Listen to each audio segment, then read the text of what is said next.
Hello guys, we are back in new fanfic, and if enjoying this then please share and like part 2. Now let's start the fanfic. Are you going to stand in the doorway all day?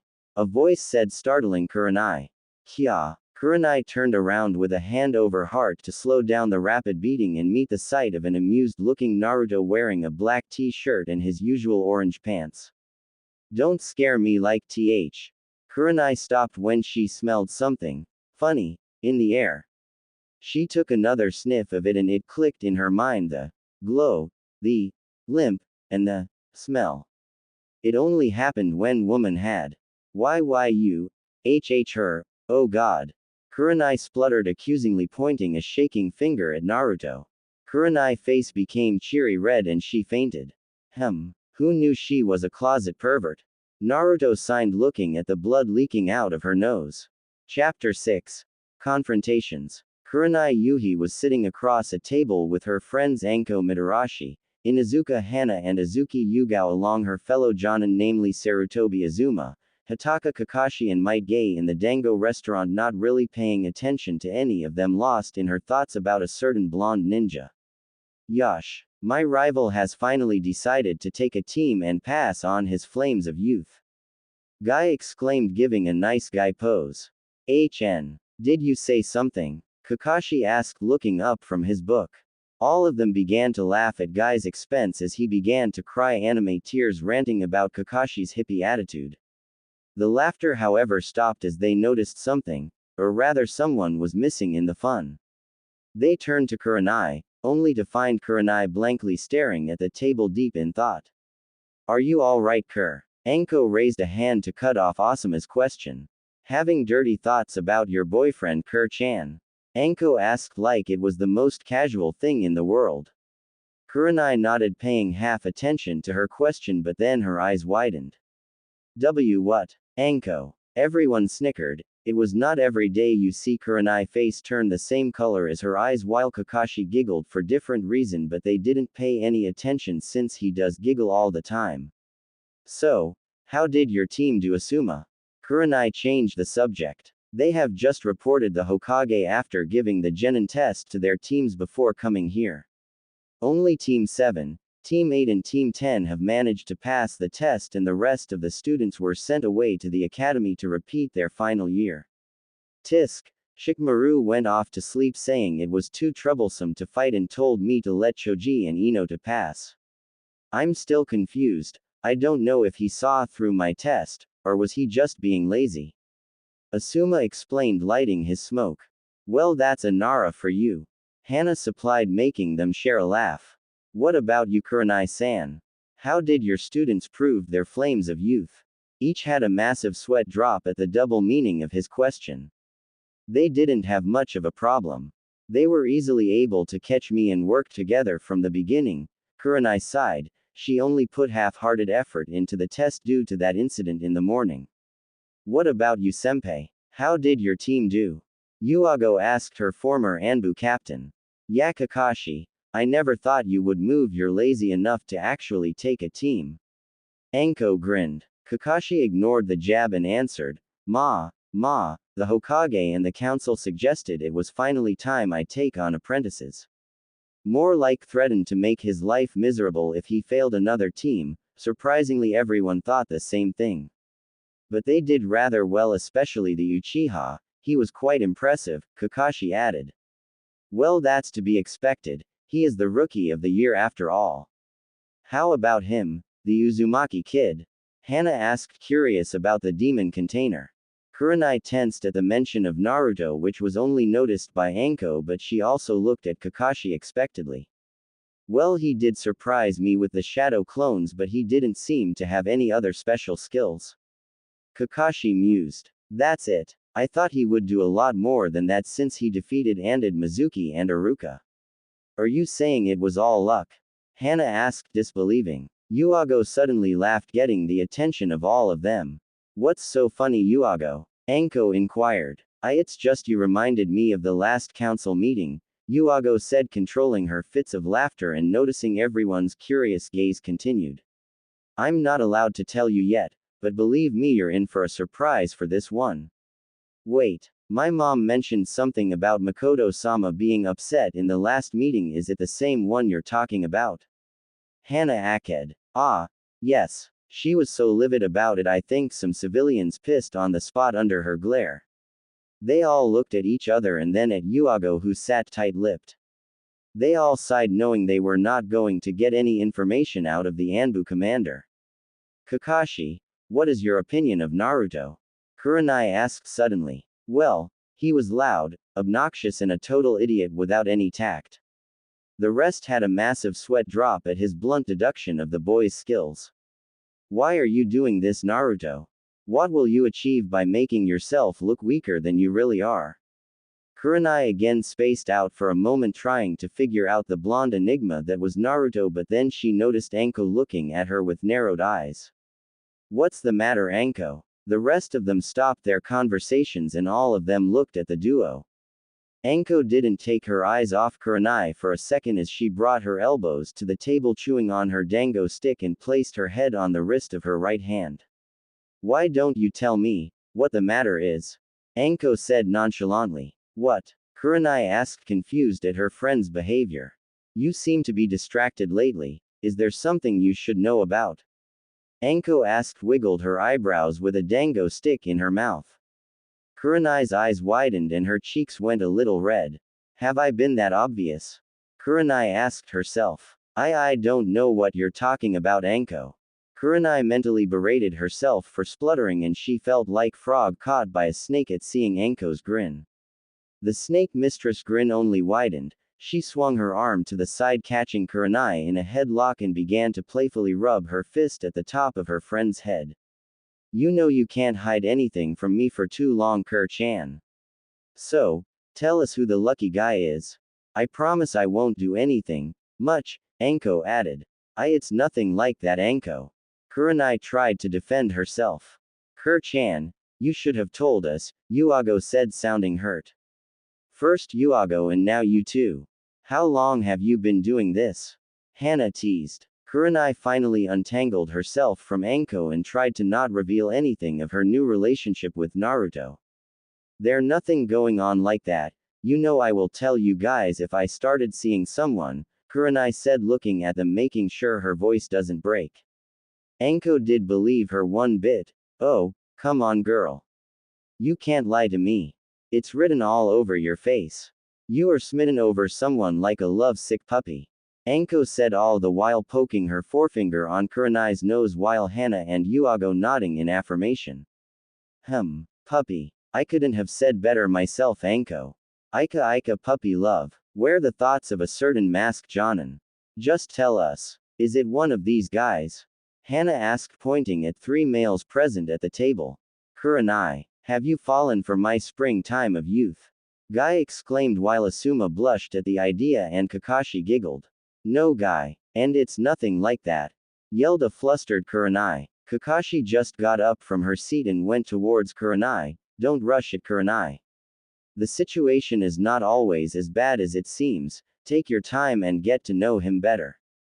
Kakashi gave her an eye smile before patting her back and made his way out. Everyone sat in stunned silence. They were still looking at where Kakashi exited. What was that all about?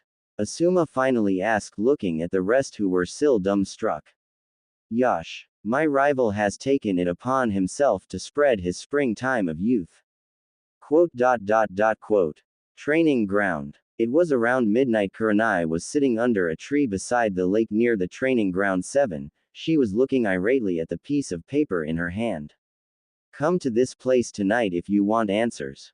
Naruto. Naruto had already left by the time she had woken up from her shock-induced state in his apartment. The paper was struck to her forehead, giving the directions of the training field. After saying goodbyes to her friends, she directly came here to meet him. She had been waiting for an hour or so and her patience was reaching its limits. Where the hell is he? Kurenai thought in irritation, but her expression softened as she gazed at the shining star-filled sky. It's beautiful, isn't it? Kya. Kurenai couldn't believe she got startled for the second time that day, not to mention by the same person. She glared at the laughing man who now stood beside her. Shut up. It's not funny. Kurenai glared at the blonde. I disagree. It was rather cute if you ask me. Kurenai had to use all her experience as a shinobi to not pout. She was still having a hard time keeping the facade she put around that her friend Anko managed to break sometimes. But around him it was like the invisible barrier she built around herself has been lifted. Why were you late? Kurenai changed the topic. I wasn't late, I actually arrived an hour before you did, Naruto smirked at her. What? Then why didn't you come and meet me? Kurenai asked stunned. You're one to talk. You have been avoiding me for a week, Naruto said sitting beside her under the tree. They both sat in silence with Naruto deciding to let her start the conversation and Kurenai thinking on how to begin the conversation. That ramen girl, what was she doing in your apartment? Kurenai asked looking at a rock that suddenly caught her interest, sounding not jealous. Yes, I'm not jealous. Kurenai mentally reassured herself even though the only thing running through her head were the different scenarios of how the ramen girl and Naruto did things to each other. Naruto raised an eyebrow looking at Kurenai. He was certainly didn't expect this to be things she would ask first. I guess this situation is better than I thought, Naruto mused smirking mentally. We were hogging around, Naruto said innocently. Kurenai grew a tick mark at his answer. Okay. Mind telling why you were hogging around then? Any normal male in Konoha would have run with their hands between their legs with glare Kurenai was giving Naruto right now. But Naruto was not normal by any means. Wow, you sound rather jealous, Naruto teased unfazed under her glare. Kurenai's eyes widened when he said that.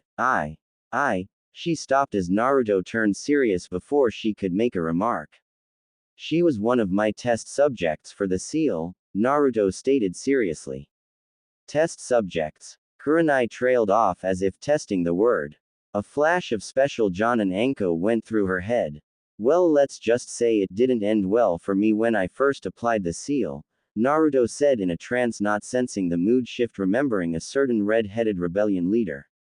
Kurenai clenched her fist as anger washed over her. Memories of the state of her dear friend Anko played in her mind.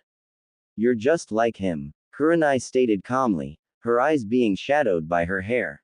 What? Naruto turned around, coming back from his memory lane, when he felt the fluctuations in the seal, warning him of the negative emotions building against him in Kurenai. You're just like Orochimaru. You use people to get what you want and then throw them away. Kurenai yelled, standing up. SLA. Naruto caught Kurenai's wrist inches away from his face. He could have used the seal to subdue her, but that would have made her angrier instead of calming her down. Kurenai glared, looking directly into Naruto's eyes, not caring about the seal. She thought he was going to make a snide comment. So, imagine her surprise when he pulled her towards him, which resulted in her landing awkwardly in his lap as he enveloped her in a tight hug. Let me go, Kurenai said as her anger was rapidly draining and being replaced with confusion. She tried to push Naruto away, but her position made it impossible and Naruto only held her tighter. I'm not going to abandon you. Naruto began, making her eyes widen as she stopped struggling. He pulled back so he could look at her stunned face. Because unlike Orochimaru, I care about you, Naruto said, looking directly into her crimson eyes. He cares about me. Kurenai thought as a foreign feeling began to flutter in her stomach. Kurenai's heart began beat rapidly when she saw Naruto began to lean in as if to kiss her. She closed her eyes waiting to feel his lips on hers, but was rather disappointed when he just hugged her again. Besides, Naruto gained a devious smirk as he spoke next to her ear. Kurenai could feel his hot breath tickling her neck as he spoke, causing shudders to run up her spine as he continued. His voice felt different as well, it was more husky. I promise. I will give you everything you will ever need and more. His tone made her body heat up like it was on fire. She had to bite on her bottom lip to contain herself from moaning out loud. Why do I always end up like this with him? Kurenai wondered, slowly wrapping her arms around him, but she wasn't going to complain. She felt rather warm and comfortable this time. What do you want? Kurenai asked slowly with her eyes closed, enjoying the embrace oblivious to the devilish grin on Naruto's face. If possible, Naruto's grin only widened at hearing her. He slowly pulled back so he could look at her. Tell me everything you know about chakra control exercises. Next morning. Yahoo! We are finally going to take our first mission. Kiba yelled, excited, looking at his teammates and sensei with Akamaru barking in approval on top of his head. Teammates stopped on their tracks to the Hokage Tower when they heard the bushes rustle. Ow, that hurt, a familiar voice said, making them relax. Hey guys, Naruto said, emerging out of the bushes. En Naruto K-kun. Hinata spluttered, thinking her crush came to see her. Dobi, what are you doing here? Don't tell me forgot the way to your training ground, Kiba insulted, with Shino casting a curious glance at Naruto, wanting to know as well. Shut it, dog breath. I would never got lost with how you stink up to miles. I'm here to talk to Kurenai-chan. Naruto stuck his tongue at Kiba, making his go red in anger. Hinata's hopes came crashing at the moment Naruto mentioned Kurenai-chan. She narrowed her eyes at her sensei. What does Naruto-kun want with her? Why don't you three go ahead? I will join in after talking to Naruto. Kurenai suggested, trying to control the situation before it got out of hand. Naruto didn't wait for a reply as he grabbed Kurenai's wrist and dragged her into the bushes away from her team. Kurenai turned around when the rest were out of sight. What happened, Naruto? I thought we agreed to meet Tanabe. Kurenai didn't get to finish her sentence as Naruto stood on his tiptoes and crashed his lips against her, pressing her back to a tree. Kurenai got over the surprise in a second and immediately kissed him back with much vigor than last time. She wrapped her arms around his neck as he deepened the kiss, her fingers tangled in blonde locks. Kurenai-sensei, what should we? Huh? Kiba scratched his head, confused. Are you sure they were here? Akamaru just tilted his ear, making Kiba sigh. Kurenai let out breath of relief as she watched Kiba go. That was close, Kurenai thought out loud, dropping the genjutsu. She looked aside at not hearing a response and only saw a piece of paper in Naruto's place. Consider that a reward for helping last night. See, I told you he was a good kisser. The chibi Kurenai, which had been acting up lately, giggled in her mind. Kurenai just brought a finger to her lips, softly touching them with her cheeks flaring at what she had done. Maybe this isn't as bad as I thought. Kurenai thought dreamily. Elsewhere. What is the meaning of this? A large man with a sword on back yelled, throwing a scroll at the desk. The person behind the desk just looked at the scroll, paying no mind to the furious man. The person was wearing cage robes and hat with the kanji of water on it. She had red hair with a beautiful shade of emerald eyes. May smiled, looking at the scroll with leaf symbol engraved on it, so they accepted my proposal. She said after reading the scroll. Slam. The man slammed his fist at the table, breaking it in half, while the two bodyguards stood at the side, one calm and other looking nervous.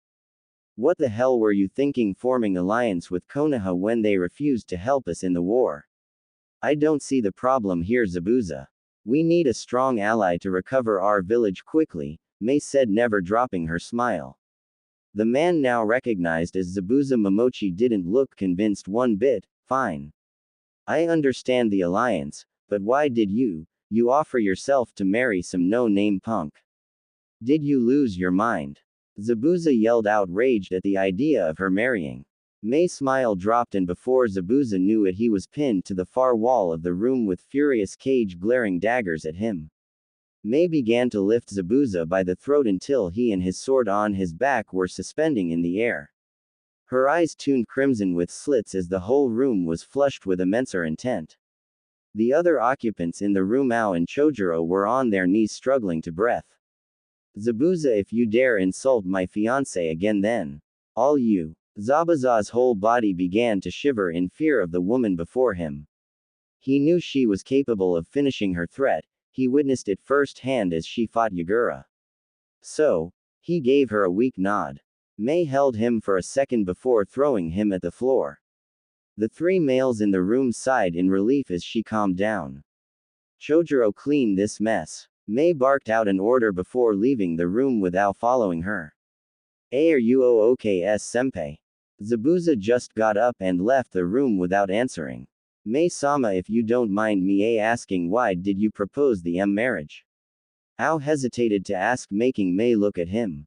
He began to sweat profusely, thinking of ways to escape if she decided to him. But his worries went away as she smiled. It's rather simple, Ao. May paused for dramatic effect, causing Ao to lean in. I'm in love. May squealed like a schoolgirl and went skipping her way throughout the corridor until she was out of sight. Ao just stood as rock, staring into space. A gust of wind somehow managed to enter the closed room as it blew past him.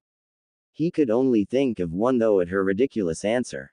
Back in my days. May's smile dropped, and before Zabuza knew it, he was pinned to the far wall of the room with furious Cage glaring daggers at him. May began to lift Zabuza by the throat until he and his sword on his back were suspending in the air. Her eyes tuned crimson with slits as the whole room was flushed with immense intent. The other occupants in the room, Ao and Chojuro, were on their knees struggling to breath. Zabuza, if you dare insult my fiancé again, then all you. Zabuza's whole body began to shiver in fear of the woman before him. He knew she was capable of finishing her threat. He witnessed it firsthand as she fought Yagura. So, he gave her a weak nod. May held him for a second before throwing him at the floor. The three males in the room sighed in relief as she calmed down. May-sama, if you don't mind me asking, why did you propose the marriage? Ao hesitated to ask, making May look at him. He began to sweat profusely, thinking of ways to escape if she decided to him. But his worries went away as she smiled. It's rather simple, Ao. May paused for dramatic effect, causing Ao to lean in. I'm in love. May squealed like a schoolgirl and went skipping her way throughout the corridor until she was out of sight. Ao just stood as rock, staring into space. A gust of wind somehow managed to enter the closed room as it blew past him. He could only think of one though at her ridiculous answer. Back in my days. Chapter 7. Missions. MMMHH. Kurenai moaned at the ministrations of the whisker-marked blonde was doing. She clenched the sheets of her bed tightly in one of her hand as the other went around his neck, holding on to his blonde locks. Naruto. She gripped onto his hair tighter and pushed him into her neckline. Naruto began to trail kisses up her jaw, making her clothed body squirm under his own. You're getting so wet, Kur-chan. Naruto smirked as he looked at her breathless face. Don't say things like that. Kurenai said, flustered, turning away from him, her chest rising and falling with each intake of air. Naruto gripped her chin, turning her head so that she was facing him. Don't be shy, Kur-cha. Naruto got a perverted grin on his face. Tell me, does it turn you on knowing someone younger is doing this to you? Naruto accentuated by squeezing her right, making her moan in pleasure. Kurenai couldn't even form a coherent thought. All the dirty talk added with his gentle touches was making her mind go haywire, so she just shut her eyes, too embarrassed to look at him. Sensei. Feel. I think she having a bad dream. What are those voices? Kurenai squinted her eyes. She saw three blurry figures standing over her. Her vision slowly cleared and she recognized the three figures as her students, who all had concerned expressions on their faces. Are you okay, sensei? Hinata asked timidly. Why, yes. Kurenai answered, holding her head, trying to regain her bearings. What happened? You told us to spar and fell asleep watching us. Shino answered, adjusting his glasses. Are you feeling well, sensei? Why you were moaning in your sleep? Hinata asked, poking her index fingers together, concerned for her teacher's health. Yeah, you seemed like you were having a nightmare. Hey, do you smell that? Kiba sniffed, looking around. Kurenai's eyes widened as felt something dripping down her inner thigh. She went beet red as she remembered her nightmare. What is it, Kiba? Hinata inquired her teammate, turning away from Kurenai while Shino also looked on, curious. Kurenai was jolted out of her thoughts as she realized just exactly that the scent was. Damn his nose. I must do something before he finds out. Kurenai mentally panicked, but it was too late. It smells like. Kiba trailed off with his slitted eyes landing on his sensei just as she was about to speak. Thump. Kiba blasted backwards with a fountain of blood pouring out of his nose and a weird smile on his face. Hinata, Shino, Kurenai called, getting their attention before they could go to aid their teammate. I'm not feeling well today. You three can take the day off after waking Kiba, bye. Kurenai said quickly and shushined so they can't see the redness on her face. Hinata and Shino just shared a look before they went to wake up the third member of their team who was making giggling noises in his unconscious state. Cyclops here, are you ready? Pinky here, I'm in point A. Ready. Blondie here, I'm in point B. Ready. Quote. Sasuke. HN. Come on Tem, use the code word. I'm not saying it. Of all people, why did the Dobi have to choose the names? Don't complain Sasuke. We all lost to Naruto in the draw, you can choose code names next time. Quote. Fine. Duck butt Sama here at point C, ready. Sasuke said reluctantly while Naruto snickered. See, I told you I will make him say it, Naruto thought with an ear-splitting grin, making the Kyuubi grumble under her breath. Tisk. Why can't I ever win a bet against you? Kyuubi replied with a scowl. It's not my fault that you lose all the time. In fact, I think you should be called the legendary Somewhere in the elemental nations, a busty blonde woman with pigtails sneezed, making the cards in her hand fly away. Hey, I was going to win that. Guys, don't get distracted. Kakashi refrained. Hi. Target on sight at C. Orders. Okay. Strike on. 3, 2. Blondie here. Target caught. 1. Ha. Naruto came out of the tree line with a deadly pale cat in his hand. Is it Tora? Kakashi asked, surprised but nonetheless flipped a page in his little orange book. Yeah. Came Sakura's voice, though she seemed to be surprised. Red ribbon on left ear, brown and white fur. This is Tora all right. What did you do to the cat Dobi? Sasuke asked, intrigued, eyeing the rigid cat in Naruto's arms while walking next to Sakura and Kakashi to the Hokage Tower for delivering the mission report. Hey, don't blame me. It was already like this, maybe it's sick. Naruto yelled at his teammates and increased his pace, moving ahead. I wonder, is it because of the 9 tails? Kakashi thought, observing Naruto and his other students. It was a lie. This was not the first time this happened to him. The animals that lived in the forest and Inuzuka dog familiars have always been afraid of his presence near them, but he already had hunch on the reason. Is it because of you, Kyuubi? Naruto asked the resident demoness in his head. I am not exactly sure. Maybe my chakra is very intense for these creatures. Kyuubi reasoned. Naruto nodded at that, since he was thinking the same thing. I doubt my chakra will do that. I'm sure it is because of that essence in him, but it didn't act up since the time we met. I will have to talk to him if it happens again. Kyuubi mused, shuddering at the thought of that creature.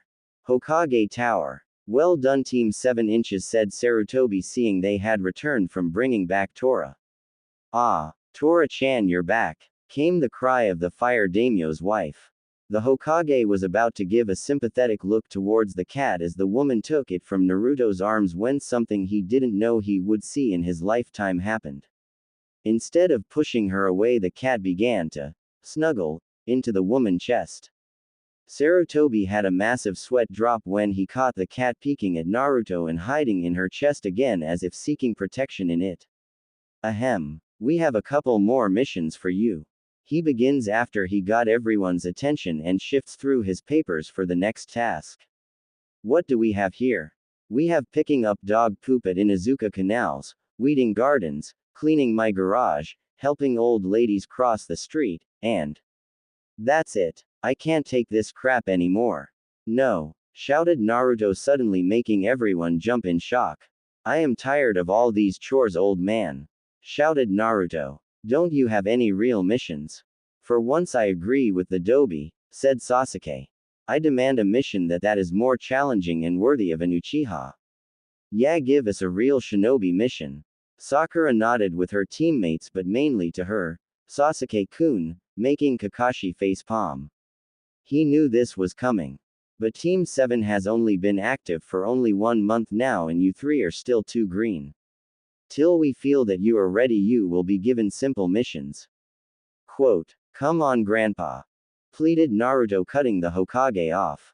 "Allow me to explain, Hokage-sama," said the Kakashi, placing his book away. Missions are based on a letter system with a being at the top and D at the bottom. A-rank missions are for Jonin and Anbu. B-rank missions are for rookie Jonin and high Chunin. C-rank missions go to Chunin and experienced Genin. D-rank missions are for you rookies so that you can work on teamwork. We will get the occasional S-rank mission, but that's not for you to worry about. But how are you supposed to know when we are ready for something when we don't do anything to prove it? We could hunt down that stupid cat for years and it would show you how well we can perform on a higher rank mission," demanded Sasuke. "Isn't there a mission that we can do? We're not asking for an assignation mission or anything major, just a chance to prove that we can do something more than what we are doing now," added Sakura, trying to sound as cool as her crush. "At least I didn't have to make a complete fool out myself," Naruto thought, pleased at the way the conversation went. "I guess they are useful for something," Kyuubi nodded in agreement. The Hokage took a drag from his pipe. He hated to admit it, but they had a point. Perhaps it was time for them to see the real world. "Very well," said the Hokage. "We do happen to have a mission that Team 7 would be able to do. It is a simple escort mission." "What kind of escort are we doing? Are we protecting some daimyo? Or maybe a princess?" asked Naruto eagerly. "Easy," laughed the Hokage. "I was about to introduce him. You may come in now." Team 7 turned their head to face the door on the other side of the room. Slowly it opened to reveal an old drunk man holding a large bottle of sake. "What's this?" he asked, taking a swing from his bottle. "I thought I hired some ninja and these are just some stupid brats." A blonde midget with a super stupid looking face, a guy with duck hair cut in. Naruto's and Sasuke's angry looks turned to one of confusion as the old drunk began to look at Sakura with a critical eye, especially the chest area. After what seemed to be an eternity of staring, he finally spoke. "Why are you dressed like a girl?" Sakura went beet red with anger as fumes of smoke came out of her ears while the other male in the room were snickering to themselves. "Does this mean Sasuke isn't gay as we thought?" Kyuubi rolled in laughter in her bed inside the cage. Naruto closed his mouth, using both his hand, resisting the urge to stop himself from saying that out loud. "I am a girl. You old geezer. I'm gonna you." Sakura screeched, making a beeline towards the bastard. "Clam down, Sakura. We will get no pay if we are client before the mission," said Kakashi as he held on to the back of Sakura's dress. Sakura glared one last time before backing away. "Tazuna-san, you should never judge a shinobi by their age. I assure you my ninja are more than capable of protecting you," the Hokage stated. It was a common occurrence for civilians to underestimate ninja they hired. "Well, I'll take your word for it. I am the super bridge builder Tazuna," the person now known as Tazuna said after he took a gulp of sake. "I am expecting super protection for you until I get back to my home country and finish the bridge." His introduction earned eye twitches from the members of Team 7. "All right, team," said Kakashi, getting their attention. Quote, "I want you all to go and pack your gear and supplies for a week and be ready to leave. Meet at the North Gate early tomorrow," ordered Kakashi before puffing out via Shunshin. The other three began their walk home with Sakura giving one last glare at Tazuna, who was too drunk to notice the world around him. After the three parted ways, Naruto looked up at the sky to see the sun was still high in the sky. "It's still noon. I am not hungry yet. I should go and train."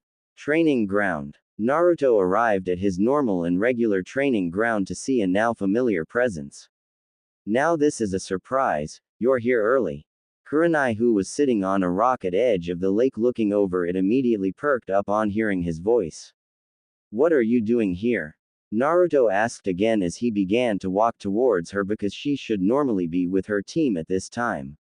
"I wasn't feeling well today, so I gave the day off for my team today." Kurenai nervously told half-truth. Well, he didn't need to know that she was having dreams of him doing lewd things to her, did he? Naruto just raised an eyebrow but decided to drop the matter. He brought his hands together for his favorite hand seal and formed a few shadow clones. Already knowing the orders, the clones went to train, some going to the lake to fight on water while the remaining went into the forest to practice kunai balancing. The real Naruto walked up to Kurenai and took a seat next to her on the rock. I'm still surprised you managed to perfect tree climbing and water walking in just a month. Not only that, but you managed to do kunai balancing as well. Kurenai said, awed as she watched the clones fight on top of water. I will require all the control I can get to master those jutsu. Naruto said, absent-mindedly thinking about the scrolls he found on the night of graduation over a month ago. Jutsu. What type of jutsu will require you to learn Anbu level chakra control exercises? Kurenai asked, her curiosity peaking while unconsciously decreasing the distance them. He had never mentioned anything about learning about any type jutsu in the past month since they began their secret training. My normal chakra reserves are large as it is, added to that me being a Jinchuriki only makes my chakra control. Naruto said, leaning back with his hands on the rock, ignoring that their shoulders brushed against each other. Oh, Kurenai said as silence enveloped between them except the occasional grunts and dispelling noises made by the clones that were still fighting at a distance. Why isn't he doing anything? He's always been very forward before. Kurenai thought as she intentionally brushed her shoulder against his this time. You are a bastard, you know that, Naruto. Now that she wants you, you're playing hard to get. Naruto just smirked as he ignored Kurenai's attempt again. What is wrong with him? Does he want me to keep rubbing him all day? Kurenai thought, agitated, but then bit her inner lip at the thought that crossed her mind. Wait. Does he want me to do it? Kurenai gulped. I don't care anymore. I need him to touch me. Kurenai's eyes burned with determination and she slowly moved her hand towards his, even if her hand was shaking in anticipation. Am I interrupting something? Kurenai jerked her hand away instantly. She shot up to face the new arrival and blinked in surprise. Talk about bad timing, Kyuubi said, her tone turning to that of irritation. For once I agree with you. Naruto sighed. Uchiha-sama? Kurenai asked, confused on seeing the woman glaring daggers at her. This could be troublesome. Naruto pulled Nara on seeing the woman standing and staring at each other in a stalemate. Makoto-chan, Naruto exclaimed as he ran towards the Uchiha matriarch and hugged her, making both women's eyes widen at the action. Naruto-kun, Makoto said, surprised at the unexpected but very much welcomed contact as she embraced him back, completely forgetting about Kurenai. Kurenai was seething, her jealousy reaching its peak and still flaring to unimaginable levels at the sight. What is she doing here? How does Naruto know her? Does she have a seal as well? But Naruto said, me and Ayame were the only ones with the seal. Did he lie to me? Kurenai's mind was in turmoil at the thoughts, her lips forming a thin line with a frown marring her beautiful face. Ahem. Kurenai coughed, breaking the moment and reminding them of her presence. The Uchiha and Uzumaki duo parted for each other and faced Kurenai, with the former having an almost unnoticeable satisfied smirk on her face up on seeing the other woman's posture. Oh, by the way, Makoto-chan, this is Kurenai-sensei. Kurenai-sensei, this is Makoto-chan. Naruto introduced them, hoping it would ease the tension between the two. You got it up again, Kyuubi commented. What? Naruto's surprise quickly faded away and he cursed himself as Kurenai became stiff with her frown deepening. Sensei. Kurenai repeated the word bitterly as the smile the clan head's face only increased at the way Naruto addressed them. Hello Kurenai-san. It's nice to finally meet you in person. I have heard a lot about you. Makoto extended her hand. Nice to meet you as well, Uchiha-sama. Although I'm surprised you're already acquainted with Naruto, Kurenai greeted, forcing a smile on her face, not wanting to anger a clan head and council member. I'm surprised as well. I wasn't aware that you were still training him. Kurenai's eyebrows rose in shock that the woman knew she was training Naruto. She discreetly turned to Naruto, who was giving her, "We will talk later" look. No, I just give him occasional tips in my free time. Kurenai lied, not revealing anything. Yeah, Makoto-chan. Kurenai-sensei is awesome. She even taught me how to walk on water. Naruto exclaimed, jumping on his tiptoes, making Makoto laugh at his eagerness. He's really good at acting. Kurenai sweat dropped on seeing how convincing Naruto can be, but she also sighed in relief. This means he wasn't lying. She really doesn't know anything about him. Anyway, Makoto-chan, what are you doing here? Were you looking for me? Naruto questioned, since he didn't plan on coming here either, so she must have intentionally looking for him. Makoto looked confused for a second, then her eyes widened, remembering the reason she was here in the first place. Ah, I almost forgot about that. Sasuke-kun said he was leaving on a mission but didn't tell me the details. So I came looking for you. Makoto sheepishly rubbed the back of her head. It seems someone was rubbing off on her. Wait, you're leaving the village on a mission? Kurenai gasped. Yeah, me and my team are going on AC rank to protect a bridge builder to Wave Country for a week. A week. Both women said at the same time, making Naruto sweat drop at their outburst. Kurenai and Makoto shared a surprised look and then both looked down at the ground. I won't able to see him for a whole week. Unknowingly they thought the same thing. Naruto's sweat drop grew at seeing them depressed. It's only a damn week. Things like these make me happy that I'm sealed in you. I get have you all to myself.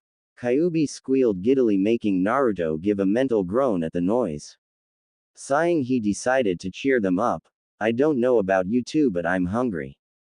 Let's go get some ramen. Before they could reply, Naruto grabbed Kurenai's and Makoto's wrist with each hand and dragged them. It certainly was an unusual sight for the villagers.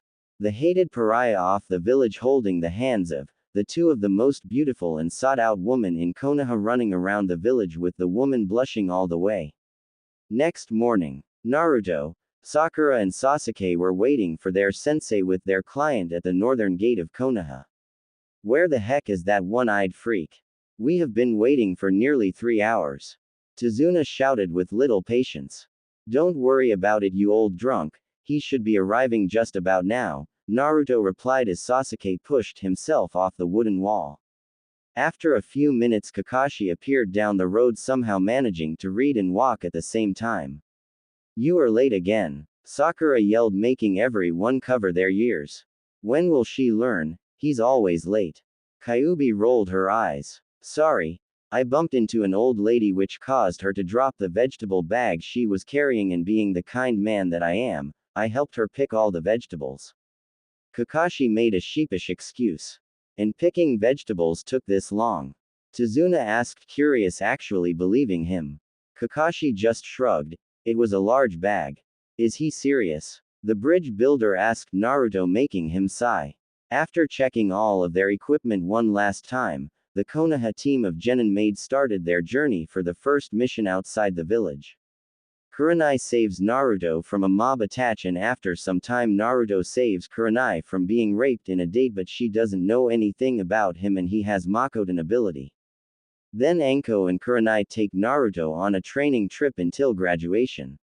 I remember that it was a Kurenai Narutoxenko story. Can you please help me find it? I wasn't able to read it fully and it's been eating me away. Also, some of you asked for Uzumaki Bloodlines and Insect. I was able to obtain a copy of it. So any of you that want it can send me their email address. This chapter has been cut short since I felt it went too long.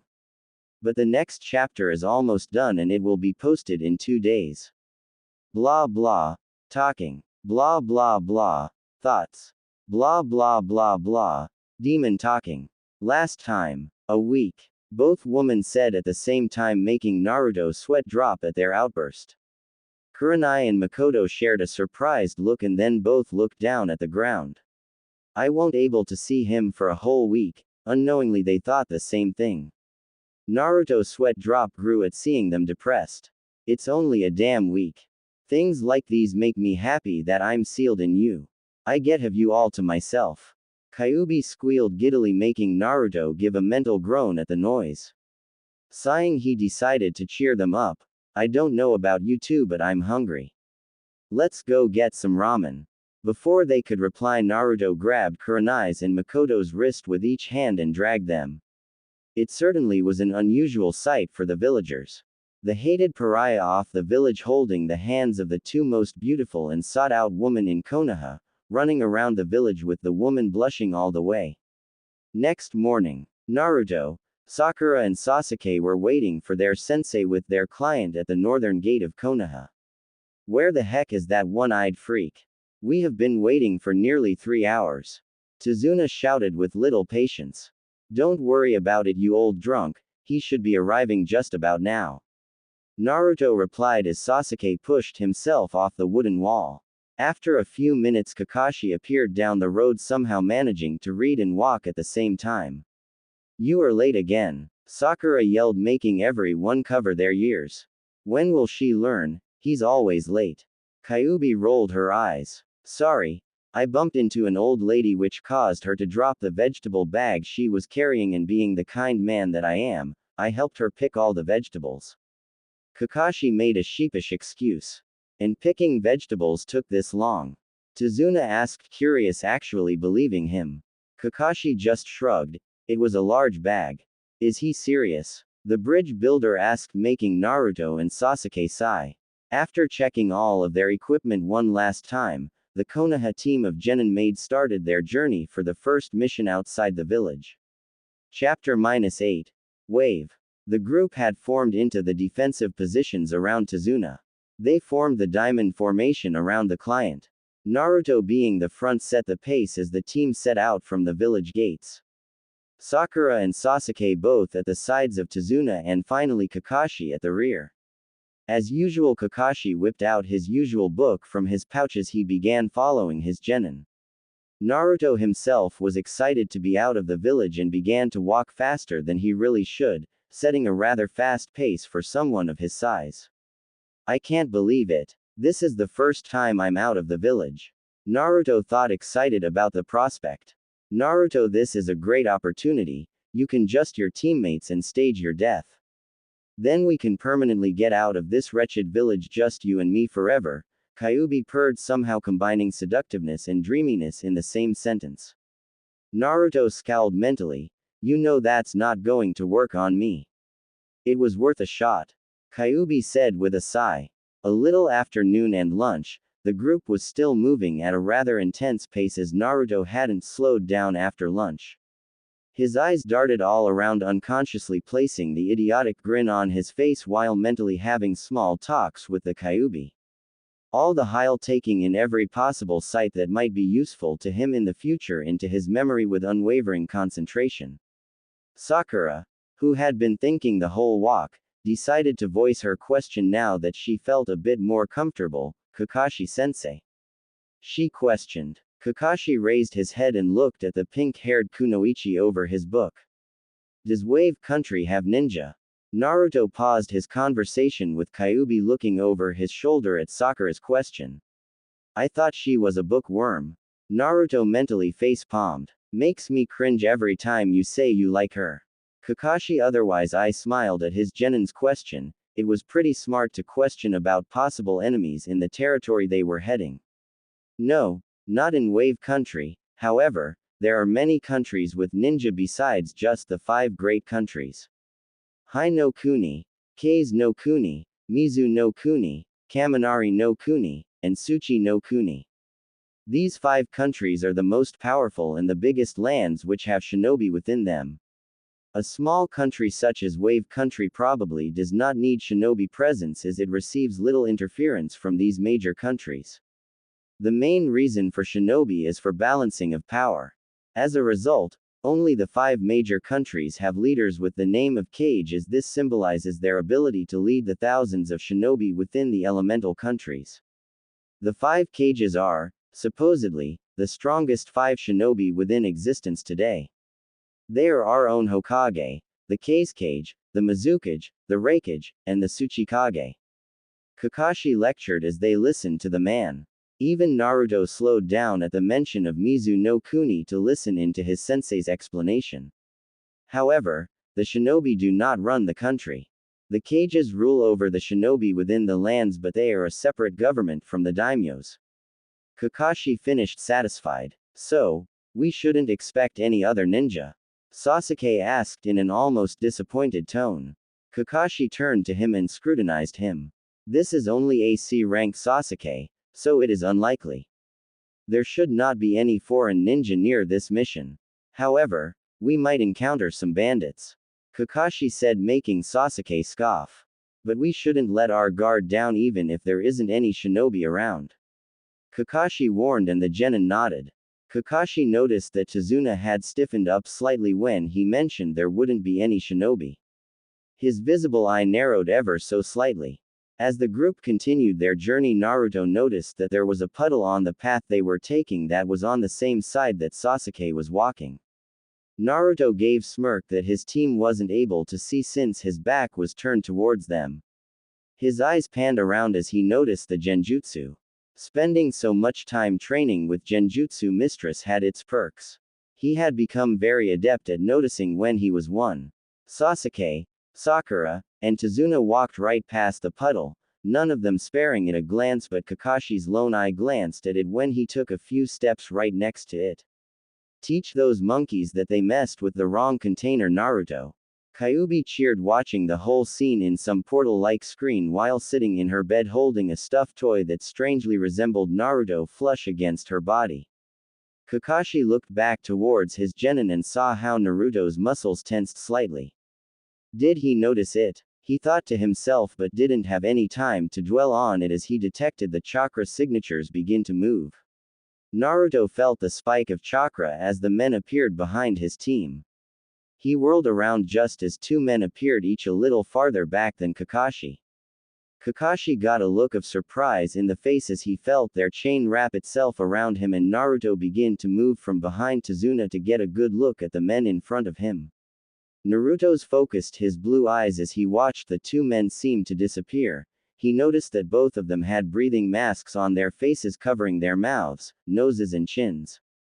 They had their forehead protectors resting across their foreheads with metal attachments leading them to have an appearance of horns. One had spiky hair while the others fell across his head closely resembling a mop. They both had chunin flak jackets, symbolizing their rank, and camouflage pants leading down to their shinobi sandals. The most glaring object on the both of them, though, was the metal gauntlets that had a chain connecting the two of them. Finally, he heard them speak. One down, they said as the three genin's eyes widened and the chain wrapped around Kakashi suddenly squeezed, sending bloody bits of Kakashi splattering across the path. Tazuna seemed to freeze in fear. Kakashi-sensei. Sakura yelled as she moved closer to the bridge builder, eyeing the two men with abject fear in her eyes. They got Kakashi-sensei. Naruto grinned darkly, which was shadowed by his hair as he bowed his head. That's it, fools. Come to your own death. Naruto thought as he slipped a kunai into his palm from up his baggy orange jacket's sleeve, but Sasuke was already in motion, drawing a shuriken and kunai. He tossed the shuriken at a tree as he launched himself into the air. Naruto stood motionless as Sasuke's shuriken slammed into a tree, one of the links in the chain that connected the two men pinned to the tree as well. He jumped, reached a certain height, and flung his kunai knife just as the two men began to rush forward. Two down. The same man from before said as the two appeared next to Naruto. But, just as their chain began to wrap around Naruto, their chain was yanked backwards towards the tree as the force of the kunai flung them backwards, hitting the tree. Sasuke landed on the two apparent chunin shoulders and grabbed a hold of their chain as he kicked the both of them in the face, causing them to stumble. However, they recovered quickly as they released the chain, keeping them rooted to the tree. They both split away from each other. The spiky-haired one heading to Tazuna and Sakura, the opposite one heading towards Naruto in an attempt to take out the assumed scared genin off commission. I have to protect the client. I have to protect the client. I have to protect the client. Sakura repeated a mantra in her head as the spiky-haired one approached Tazuna. She thought of the next course of action to herself as the man closed in and she shouted, "Sir, get back." Sakura pulled a kunai and set herself in a defensive position in front of the bridge builder as Tazuna felt a bead of sweat roll down his face. Just as the man closed in, However, Sasuke suddenly appeared in front of the opponent, his hands already in motion to grab his own kunai. He faced the man down with determination in his black eyes. All of a sudden, the fight was over and Sasuke and Sakura were looking at their sensei with both enemies under his arms, both of them knocked out. Sasuke relaxed his guard as he saw his sensei appear and Sakura looked over where Kakashi had been. Kakashi sensei used substitution. Those pieces of logs sure looked convincing. Thanked Kami, she thought as she heard Tazuna let out a sigh of relief. Kakashi looked around, his gaze landing on his blonde genin and gave him an eye smile. Sorry Naruto, I should have helped right away, but don't worry. It happens to most of us when we have our first encounter. Naruto gave grateful smile to his sensei while he was snarling on the inside. Kakashi turned to Sasuke and Sakura. Good job you two, especially you Sasuke, he said as he again eye smiled at the two. Sasuke smirked as he looked over to Naruto. You alright Mr. Scaredy Cat? Sasuke asked arrogantly. Naruto suddenly moved from his place as his head snapped to the side, his eyes locking to Sasuke's. Shut it Tem, he said coldly, giving him a dark glare for coming in his way. Sasuke took a step back in surprise but merely scoffed as he turned away from him and looked at his sensei who was tying the both enemies to a tree. Naruto, Kakashi called, getting their attention as he finished examining the enemies. Their gauntlets are poisoned, we need to reopen your wound and drain the poisoned blood. Don't move around too much, it may spread. Kakashi counseled. Naruto looked confused for a second and then noticed the small scratch on his hand. He shrugged as he grabbed a kunai and sliced it back open, his blood pouring out of the newly made wound. Naruto, what the hell did you do that for? Sakura yelled, making them wince at the volume, but she didn't seem to notice in concern for her teammate, causing her to ask a rather obvious question. To drain the poison. I wouldn't have done it that way, but good job Naruto, Kakashi said as he looked at the blonde's hand which was sealing up in front of his very eyes. Is this the power of the nine-tailed fox? He asked himself in amazement. A groan from behind intercepted their thoughts, alerting them of their company. Gozu and Maizu, the demon brothers and Chunin-level shinobi from Mizugakuren, and who are known for not giving up when fighting. Now, I'm sure you had your reasons, but can you please enlighten us on why you attacked the ninja of the village that you recently signed an alliance with? Kakashi asked, his lazy tone back in place. An alliance with the mist? When did that happen? Naruto thought in surprise at the new information. Wait, Kakashi-sensei, does that mean the war is over? Naruto asked, earning curious glances from Sasuke and Sakura. Kakashi's eyebrow rose at hearing Naruto speak about the blood purges in mist, but he answered nonetheless, I am surprised you know of that Naruto. But they ended more than a year ago. We even signed an alliance with them recently with the establishment of the new Mizukage. Naruto's eyes went wide at hearing him, a new Mizukage. Could it be? The now recognized demon brothers looked confused at the conversation and then paled. Oi, are you telling us you're from Konoha? Gozu asked, looking frightened. Kakashi thought for a moment before turning to his team to look at once and turned to the captives once again. We all are wearing the same forehead protectors. That means I didn't miss anything, he said to himself, earning massive sweat drops from his students, so, yeah. We are from Konoha. Gozu and Maizu began to sweat furiously, with their body becoming a shaking mess at the thoughts running through their head. She is going to us. An ominous picture of a sickly smiling red head formed in their head, watching happily as their family jewels got melted. Gah, we're sorry. We're sorry. We wouldn't have attacked you if we knew you people were from Konoha. This was a mission. Please don't tell the Mizukage about this. The so-called demon brothers pleaded. Are they really Chunin? Were the thoughts of the present genin who heard them. This new Mizukage sure is something to keep them in line like this. Kakashi thought, amused, having heard the rumors about the person's power. Fair enough, but you have to tell us about this mission you're speaking of. Kakashi asked briefly, noticing Tazuna stiffen again. Gozu and Maizu shared a look, silently coming to a decision before answering. We were hired by Gaidu to the bridge builder. Gaidu. You mean the wealthy shipping magnate Gaidu? The guy who is said to be one of the few wealthy people in the world? Kakashi asked with slight surprise in his voice. Even though his suspicions were confirmed, he didn't foresee Gaidu's involvement. Yes, it is him. Now we told you what you want. Please untie as we swear on our shinobi honor we won't cause trouble again. Kakashi contemplated for a moment before he walked over to them and cut off their ropes. I won't go easy on you two if there is a misunderstanding like this next time. Kakashi warned seriously, making them gulp and nod as they disappeared into the forest. Now Tazuna-san, I believe there is something you need to tell us. Kakashi asked, all lazy and playfulness disappearing from his voice. Tazuna paled. It's true. This mission is probably more than what you knew about, but I had no choice. Our country is too poor to afford any higher-ranked missions. Tazuna admitted, looking at the ground. Is it because of the bridge?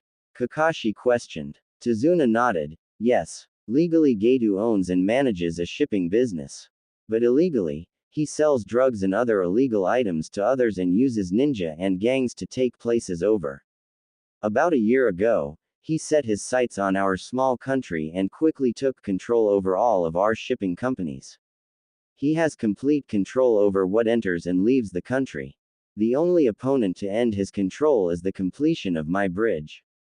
Tazuna said. So, you're in the way? Sakura asked. And Gaidu hired these ninja to take you out? Sasuke supplied. One of the richest man in the world. Naruto trailed off, still in thought. Tazuna nodded. We are super poor. Even the feudal lord is. We didn't have the funds necessary for an expensive B rank. I could only afford a C rank mission. He said. But you need not worry about our poor country. I will only die if you quit now. It won't be a problem though. It's only that my super cute little grandson will cry for days when he finds out how you left me. He said as he laughed uproariously, and my super beautiful daughter will just hate Konoha Ninja forever, but it won't be your fault. Not at all, he said as he turned away from them with a gleam in his eye. The whole team sweat dropped as they looked at the man with a deadpan expression, as Kakashi thought to himself. Yeah, because now we can totally turn down the mission with a clear conscience, you damn old man.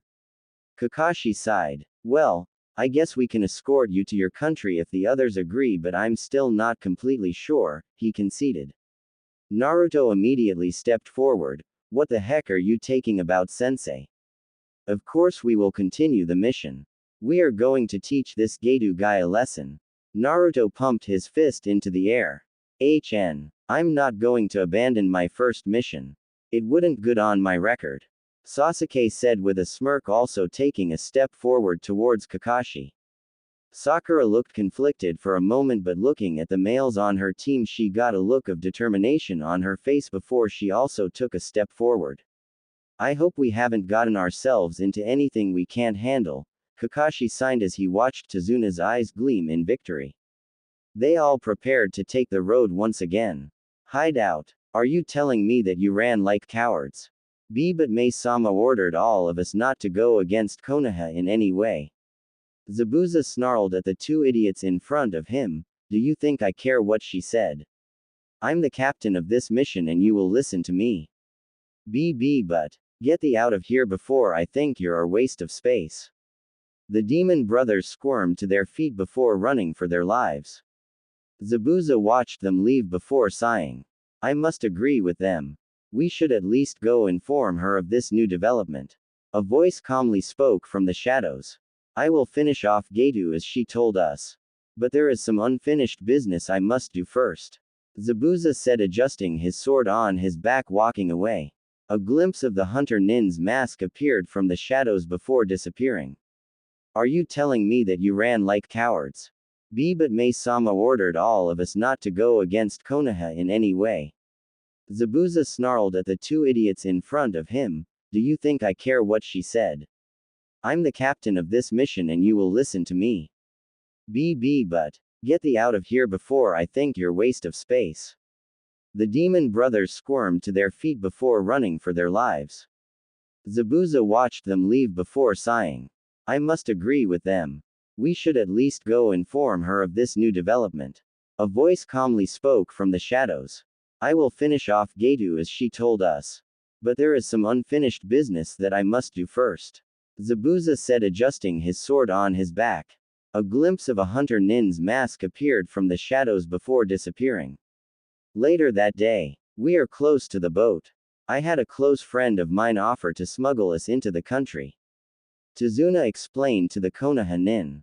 The team nodded but were still on guard, and then a man became visible through the mist that had crept up on the shoreline. Is that your friend, Tazuna-san?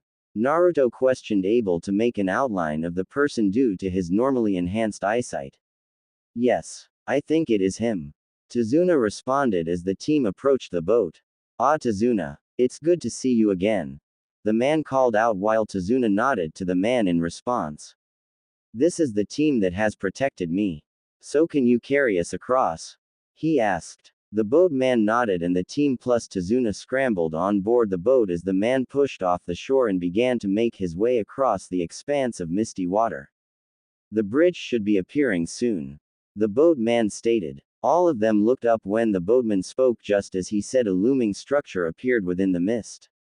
Naruto lifted his head back to be able to see the top of the bridge. That's pretty big, he said a bit loudly.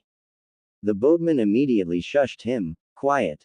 If we are heard, then Gatu would tear us to pieces. Why do you think that we are traveling undercover? He hissed at Naruto, making him mentally scowl. I have to agree, the Dobi is right. Sasuke said, impressed at the massive structure. Sakura nodded as Kakashi looked up at the bridge with them while Tazuna seemed to beam in pride. We are going to take the vegetation route, Tazuna. It'll make us harder to spot. The boatman told the bridge builder, who nodded. About 20 minutes later, the boat pulled up next to a dock and the team got off the boat. The boatman waved to Tazuna before taking off again, quickly disappearing in the mist. Diamond formation team, Kakashi ordered, and the team formed back up around Tazuna. They continued walking for several minutes before Naruto suddenly threw a kunai into the bushes. What the hell are you doing? Yelled Sakura, hitting him on top of the head. There was something there, Sakura-chan. Naruto said, pointing to the spot. Sakura walked over and looked behind the bushes, where she saw a dead snow rabbit. Naruto, what have you done? Yelled a wide-eyed Sakura. Geez, she makes it sound like I did something incredibly horrible. It's just a rabbit. Naruto rolled his eyes mentally. It looks tasty. Kyuubi's eyes glazed over with a little drool running down her lips. Something is not right about this situation. Kakashi trailed off in thought and his eyes widened when he heard a faint whistling sound. Everybody get down. Kakashi yelled suddenly as he grabbed the client and pulled him to the ground. Naruto's ears twitched as he felt the disturbance in the air and instantly fell to the ground, dragging Sakura with him. A giant head cleaver passed right over them, narrowly missing everyone, and embedded itself into a tree on the other side of the field. A ninja appeared standing on the sword's handle, looking over his shoulder at them. The man had spiky black hair with a Mizu forehead protector. He had bandages wrapped around his mouth which extended to his neck. He wore no shirt, leaving his torso exposed, but on his legs and arms were long warmers. He wore striped pants which disappeared under the warmers and then gave way to his shinobi sandals. Kakashi narrowed his eyes at seeing who it was, Momochi Zabuza. A ninja of Mizugakure, known as the Demon of the Mist for his silencing technique. I suppose that the Demon Brothers would have mentioned our situation since it likely Gatu hired you as well, he stated as he faced his opponent, his laziness falling off his shoulders. Kakashi no Sharingan, the copy ninja of Konoha. The man said to have copied over 1,000 jutsu. No wonder the Demon Brothers never stood a chance. Zabuza said. Sharingan. Sasuke's eyes widened at the mention of the pride of his clan. Sharingan. What's that? Sakura thought, confused. So this is one of the 7 swordsmen of the mist I heard so much about. Naruto thought, sizing up the demon in front of him. Attacking a shinobi from the village you are allied with could be considered treason. Mist is nowhere near as strong as Konoha, and from what I heard from the demon brothers, I doubt this new Mizukage would approve of your actions, Kakashi warned, ignoring his student's stares. Zabuza's scowl was visible even with his mouth covered. Gripping tightly, he removed his sword from the tree with a tug. Mist used to be the strongest and most feared throughout the elemental nations. Even though the number of our ninjas was less, we were feared because of our strength, so don't threaten me, you Konoha scum. Zabuza spat with venom lacing every word before continuing. Besides, I doubt that a dead man can speak, let alone report.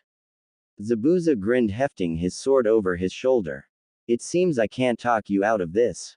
Kakashi sighed before he brought his hand up and rose his headband, showing an eye with a red sclera, black pupil, and 3 black tomos. Why does he have it? He's not an Uchiha. Sasuke's hands clenched in anger. Sharingan. What's that do? Sakura voiced her thoughts. She knew of the bloodline, but she didn't know what it did. Naruto barely caught himself from answering her.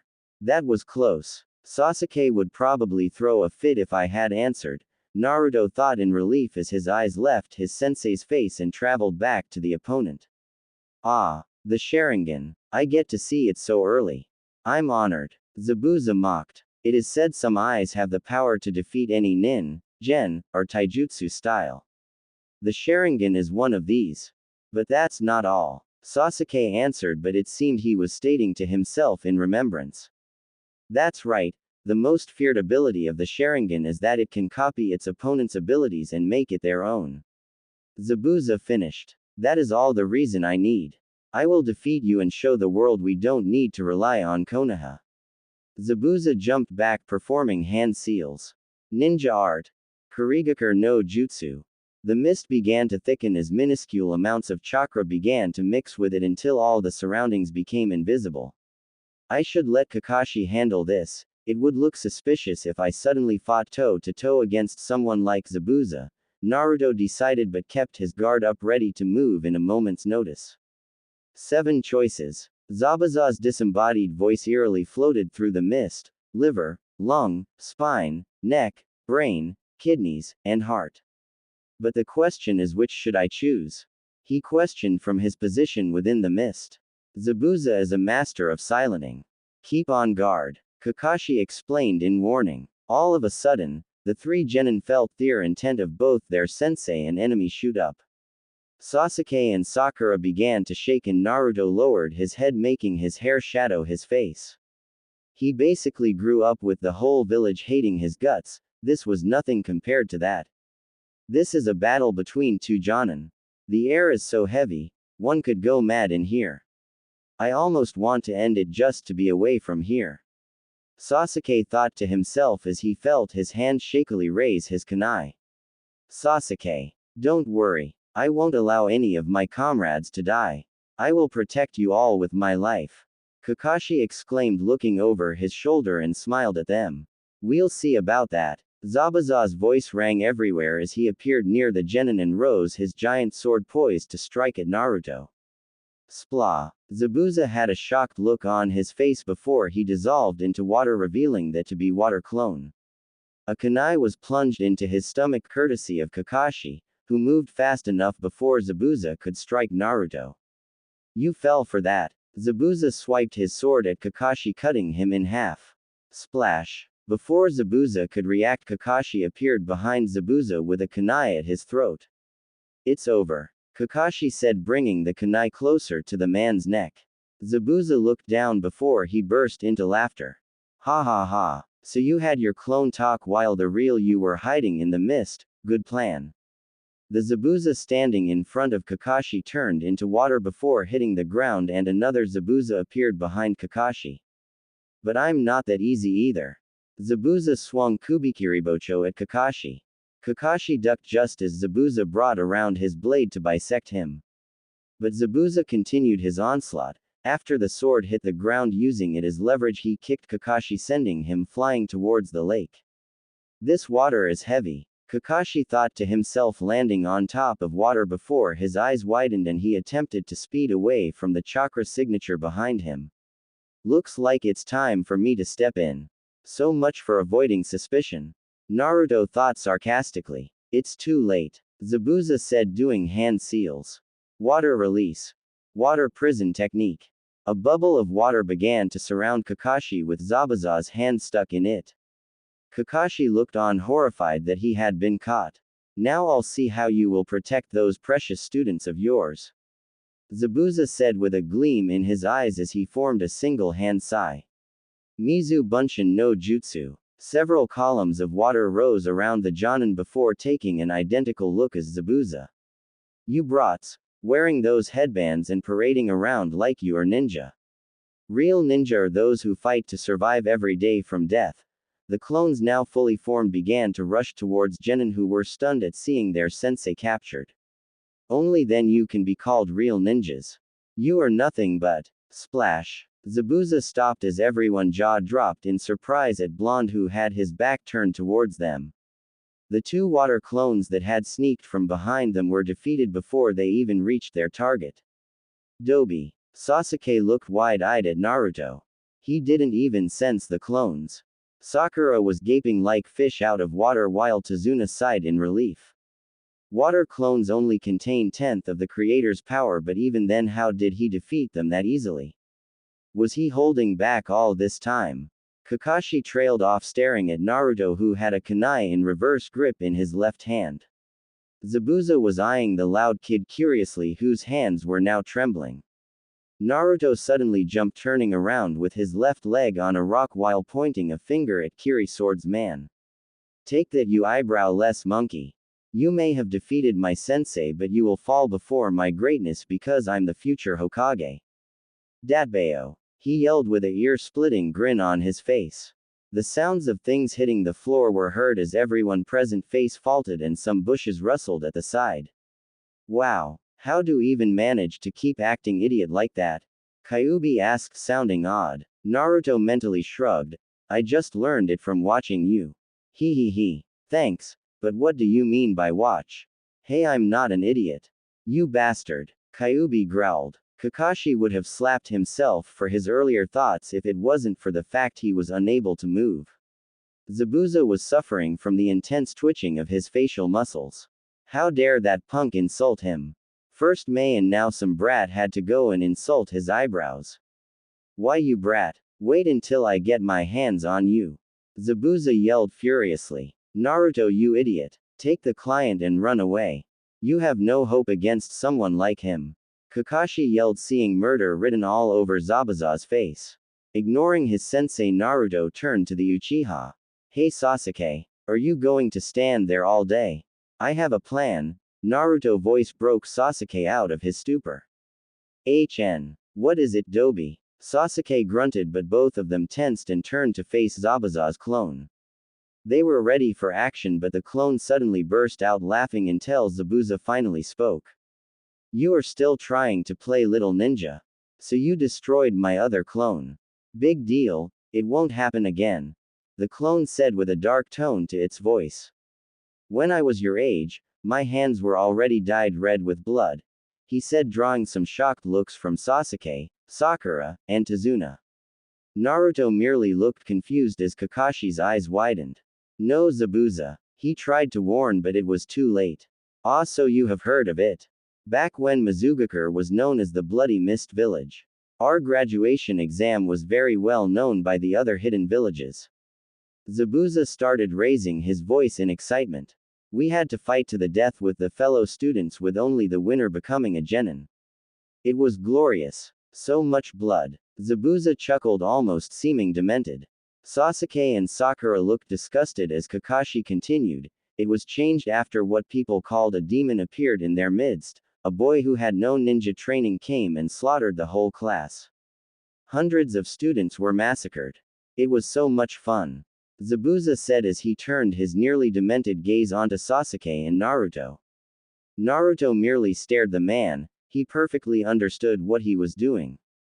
He is trying to make me let my guard down, so he could take me by surprise. Sasuke, however, was not nearly as well adjusted, and his eyes widened in surprise when Zabuza suddenly appeared in front of him, sending him flying with a vicious punch. Sasuke recovered quickly. He attempted to grab the clone's shoulder in mid-air, but the clone noticed the action and sent Sasuke flying into the ground with a nasty back-handed punch to the stomach, causing Sasuke to cough blood. Now you see the difference between me and you. Brats like you who live in fantasy world trying to look cool and pretty don't deserve to be called ninja. Naruto grit his teeth at his teammates' lack of concentration and shot forward at Chunin speed, hoping it would enough to surprise the clone. It worked, but at the last second the clone managed to block his kunai with its sword. The clone was further stunned on seeing the stupid kid somehow managing to hold his own against Kubikiribocho. How? Kaden. Grand Fireball. The clone didn't get to complete its thoughts as it evaporated by the intense flames. Sasuke landed beside Naruto and huffed slightly before rubbing of the blood at the corner of his mouth with the top of his wrist. What happened to clones I sent to ambush them? Zabuza thought with his eyes darting around, his one hand still holding the water prison. Kakashi was watching everything that was transpiring with stunned eyes. It seems they really have grown, or at least some did, he added, noticing the still trembling Sakura.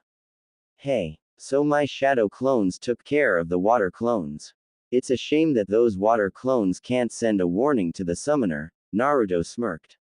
Oi, Tem, let's go teach that bastard a lesson that he messed with the wrong team. Naruto exclaimed, tossing something to Sasuke. Sasuke caught the object and smirked, revealing it to be Demon Mill Shuriken. Sakura, take Tazuna and get back, we need him out of the way. Sasuke said as he began to spin the shuriken, increasing its speed with every second, making a light screeching sound fill the air. Oh okay. But be careful you two. Sakura pleaded, backing away with the client. You ready? Naruto said as he turned one eye on his teammate. This better work, Dobi. Sasuke yelled, bringing his hand back and throwing it with lightning speed towards Zabuza's last clone. Oh, trust me, it will work all right, Naruto thought, smirking. The clone scoffed, seeing the shuriken come towards him. A shuriken won't work on me. Zabuza's clone tilting his head and let it pass him, but he was surprised when the shuriken veered from its path from the clone and headed for the original that was standing on the water. Good plan, but that's still not going to work, Zabuza said as he grabbed the shuriken in mid-air. His eyes widened as he noticed a second shuriken in the shadow of the first. Cage Shuriken no Jutsu, Sasuke said as his smirk returned full force. What do you take me for? Zabuza scoffed before he threw the shuriken in his hand to the incoming one. Are you sure about that? Sasuke asked, smirking from his position as he finished the distracted clone with a Kaden Jutsu. Suddenly, the second shuriken poofed into smoke, revealing a grinning Naruto who was in a flight path towards shuriken thrown by Zabuza. It's the end of the road for you, Zabuza. Naruto thought, seriously maneuvering his body, making him position himself upside down. Just as the weapon reached him, he stuck his right hand and caught it. A loud screeching voice filled the air as Naruto began to spin the shuriken from his reverse position. Everyone winced at the sheer intensity of the sound. Try and catch this, Naruto exclaimed, twisting his body to an upright position, adding even more momentum, and threw the shuriken at Zabuza. Zabuza's and Kakashi's eyes widened at the speed of that damn thing as it sliced water and made its way towards their position. What the hell was that idiot thinking, throwing it like that? Did he forgot that I'm here? Kakashi thought in panic. Zabuza wasn't stupid enough to try and catch it with his bare hands again. He reached for Kubikiribocho and brought the flat side in front of him and used it to shield. The shuriken hit Zabuza head on. Sparks began to fly as it began to grind the sword. What is this? Zabuza thought with his eyes widening as the shuriken began to overpower him and push his hand back. Gritting his teeth, Zabuza tilted his sword slightly, making it angle upwards. The new angle made the shuriken traject up, but not before it cut Zabuza right below the eye. You forgot about me, Naruto said, suddenly jumping from the water surface with a kunai in hand to finish off Zabuza. Zabuza growled. He didn't have time to swing his sword at the annoying brat, with his one hand was still holding the water prison. He barely brought his sword in defense just as Naruto spun the kunai to reverse grip and curved his arm to strike. The kunai broke under the pressure applied between the two weapons, leaving a small gash on the bigger weapon, but Naruto continued to spin in midair and went to kick Zabuza at the side of his face. Zabuza growled and released the water prison. The brat was smarter than he looked. He could give him that. He targeted his blind side that was holding Kakashi, forcing him to block the kick with his arm. Catching his leg, Zabuza threw Naruto over his shoulder, making him splash into water. The entire team watched in shock as Kakashi tried to stop the throw. Naruto! Kakashi yelled out just as he landed on top of the water. A head shot out from water before spraying water out of his mouth. "I'm fine, sensei." Naruto grinned, giving a thumbs up that eerily reminded Kakashi of, dare he say, youthful rival, but he sighed in relief nonetheless. "You could have finished him off back then," Kyuubi said in a voice that indicated she was pouting. "Yeah, and get all the others on my throat on how I broke his arm by a kick," Naruto replied, his voice dripping with sarcasm, making the demoness huff. "You are being mean again." Zabuza looked infuriated at the shoreline that Naruto was swimming to. Naruto turned to Zabuza, feeling heiser intent, making brief eye contact gave him a smirk that somehow made Zabuza feel inferior, making him fume. Looking towards Kakashi, Zabuza suddenly scoffed. "Hey, I got distracted and the brat got lucky," he said in an uncaring tone, though his eyes were glaring at Naruto's form. "Wrong," Kakashi exclaimed. "You were forced to release the jutsu by the same brats you say aren't even ninja. And you should know I don't fall for the same trick twice," he said menacingly as the two Jonin jumped apart from each other and started doing hand seals. Sakura, Sasuke and Tazuna watched entranced as the two went through the same hand signs in a matter of seconds. Naruto could feel the build-up of chakra between the two and his eyes slightly narrowed as he felt another presence nearby that his clones warned him about earlier, but he decided to wait and see before acting. The two Jonin finished their hand signs at the exact same time and they spoke simultaneously. Sweden. Suiryuden no Jutsu. As soon as they said those words, two large dragons made of water rose from behind and clashed in, causing a mighty explosion of water that left the lake rippling with waves in aftershock. The people on the shore held their ground as water that rushed up to them. When the water cleared, the Genin and Tazuna watched as Zabuza and Kakashi struggling on top of the water, stuck in a stalemate between the sword and kunai. They both separated and began to mirror each other's movements perfectly. Zabuza's eyes were wide in surprise when Kakashi spoke. "He's reading my movements," he said, which made Zabuza unnerved. He began to increase his speed. "This one-eyed freak is pissing me off, right?" Kakashi questioned, mirroring Zabuza's movement as he too increased the speed. Zabuza's eyes suddenly narrowed. "Hey! All you are doing is copying me. You can't beat me, you monkey bastard." Kakashi finished. Zabuza got frustrated even more and he started to do hand signs much faster, his hands a blur to anyone but Kakashi. "Damn you! I'll make it so you can never open that mouth again." Kakashi finished for him again. He caught him in a genjutsu. Naruto thought he could see Kakashi's tomes whirling around his pupil.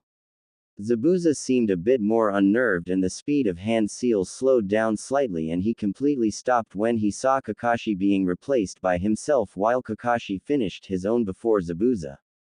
"Sweden. Daibakufu no Jutsu," Kakashi stated calmly, and Zabuza's eyes widened as he was washed away in a huge torrent of water with his back hitting a tree with a loud thud. Zabuza was shaking slightly as he turned a disbelieving eye up to Kakashi, who was standing on a branch. "See, can you see the future?" he asked hesitantly. Kakashi looked back at his opponent. "Yes, and your future is death." He threw a kunai at his downed opponent, but before it could reach him, a dome made of ice shielded him. Kakashi's eyes widened as he jumped off the branch and broke the dome with a punch. The dome crumbled, showing no trace of the Kiri ninja. "Is it over, sensei?" Sakura asked, with the rest of them and Tazuna behind her coming from their cover. "Yeah, but I'm afraid he managed to escape." Kakashi signed before lowering his forehead protector. "Now, let's get Tazuna-san home." "Ha ha ha ha. Sure. Let's let you all relax at my house." Tazuna laughed uproariously. Kakashi smiled, taking a step forward and suddenly face planted onto the ground as he felt the strain taken on his body by the use of Sharingan. Sensei. All the genin yelled, running to him.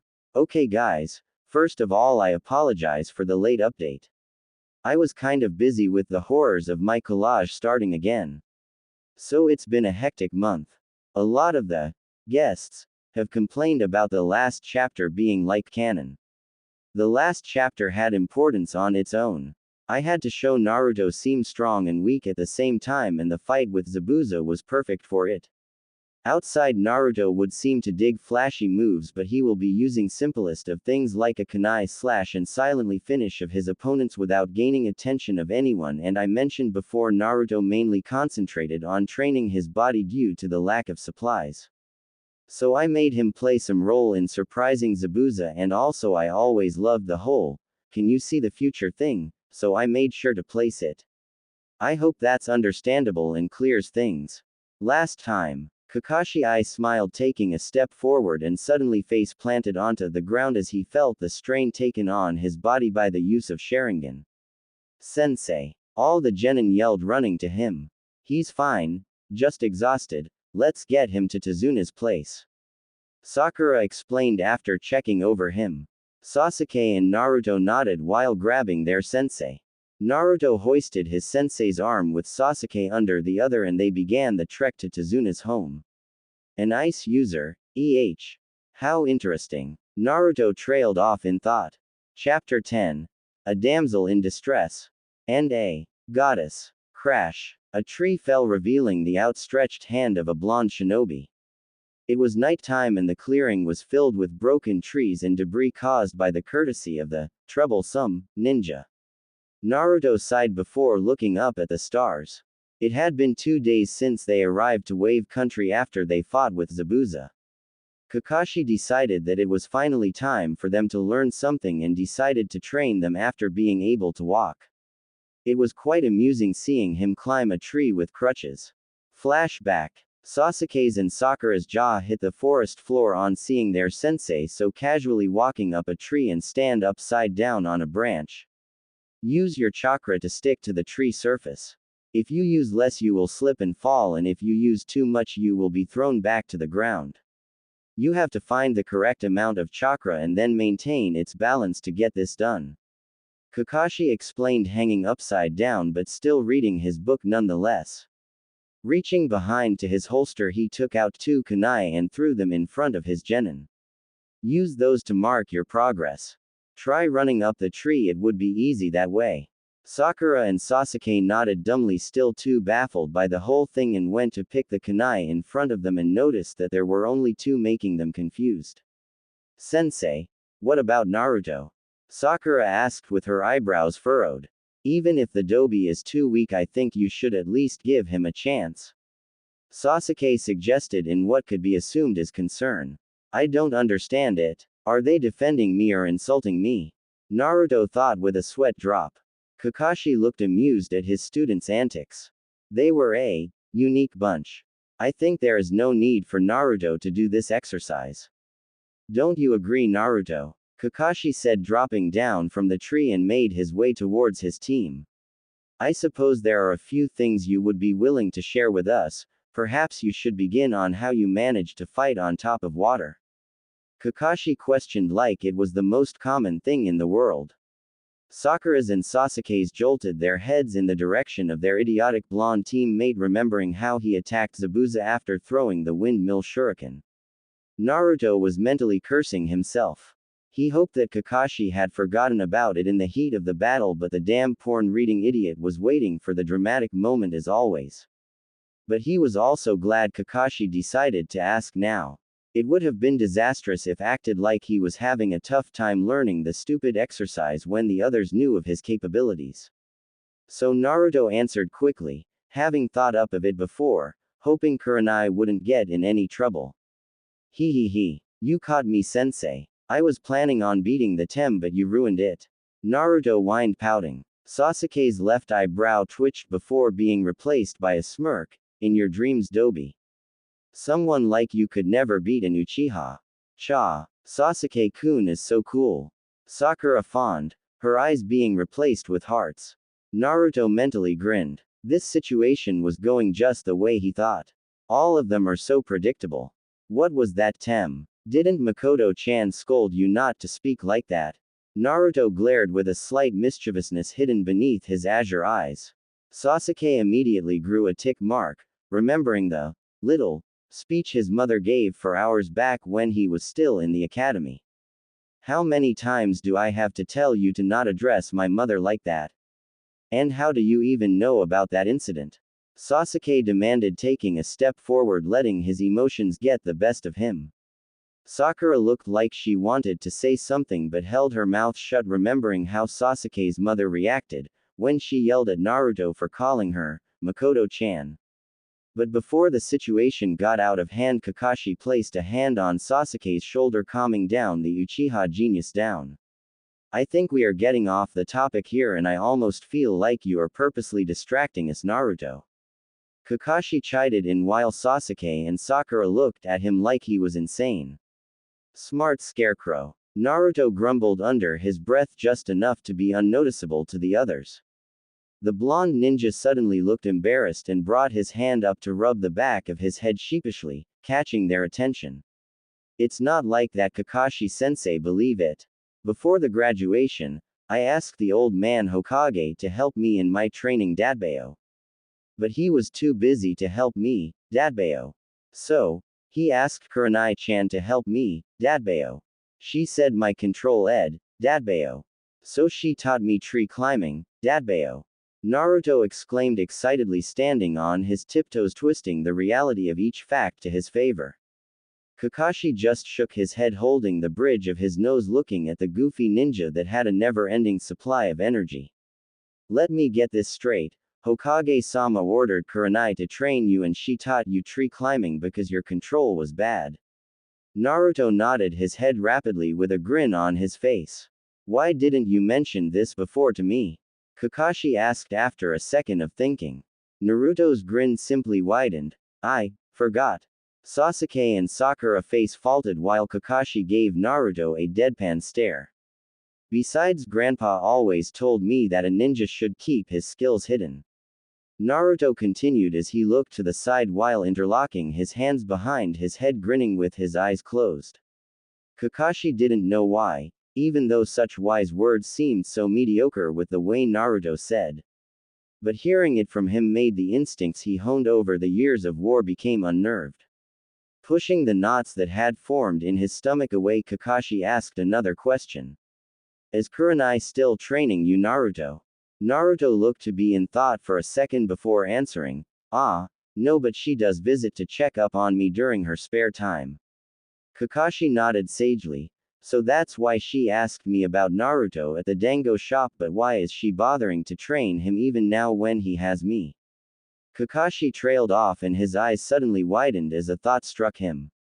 Don't rush it, Kurenai. It is not always as bad as it may seem. Just try and get to know him better. Single quote. Is she trying to impress me by training Naruto since he is the dead last and I will have my hands full with Sasuke? Kakashi thought, remembering what he said to Kurenai. He was oblivious to the looks his students were giving. Is he alright? Sakura whispered to Naruto, seeing their sensei staring into space for almost a minute. Hey. Before Naruto could respond, the whole area eerily filled with the sounds of Kakashi's giggling, making even Sasuke freak out and take a step back, watching as their sensei mask got a red tint. I'm going to train, Sasuke said, gathering his wits and plucking the kunai from the ground as he went to nearest tree, ignoring the rest. Wait, Sasuke-kun, Sakura called before taking the kunai and following him as well. Sensei, do you mind if I go and practice water walking? I haven't perfected it yet. Naruto asked, breaking Kakashi out of the innocent thoughts that his indecent mind produced. Oh, sure, Naruto. Just don't push yourself too much. Tsunami-san will be preparing dinner for us, so try to come early. Naruto flashed Kakashi a full-toothed grin before disappearing among the woods. Turning away from the disappearing Naruto's figure, Kakashi again felt the knots forming in his stomach. This time he realized what he was feeling.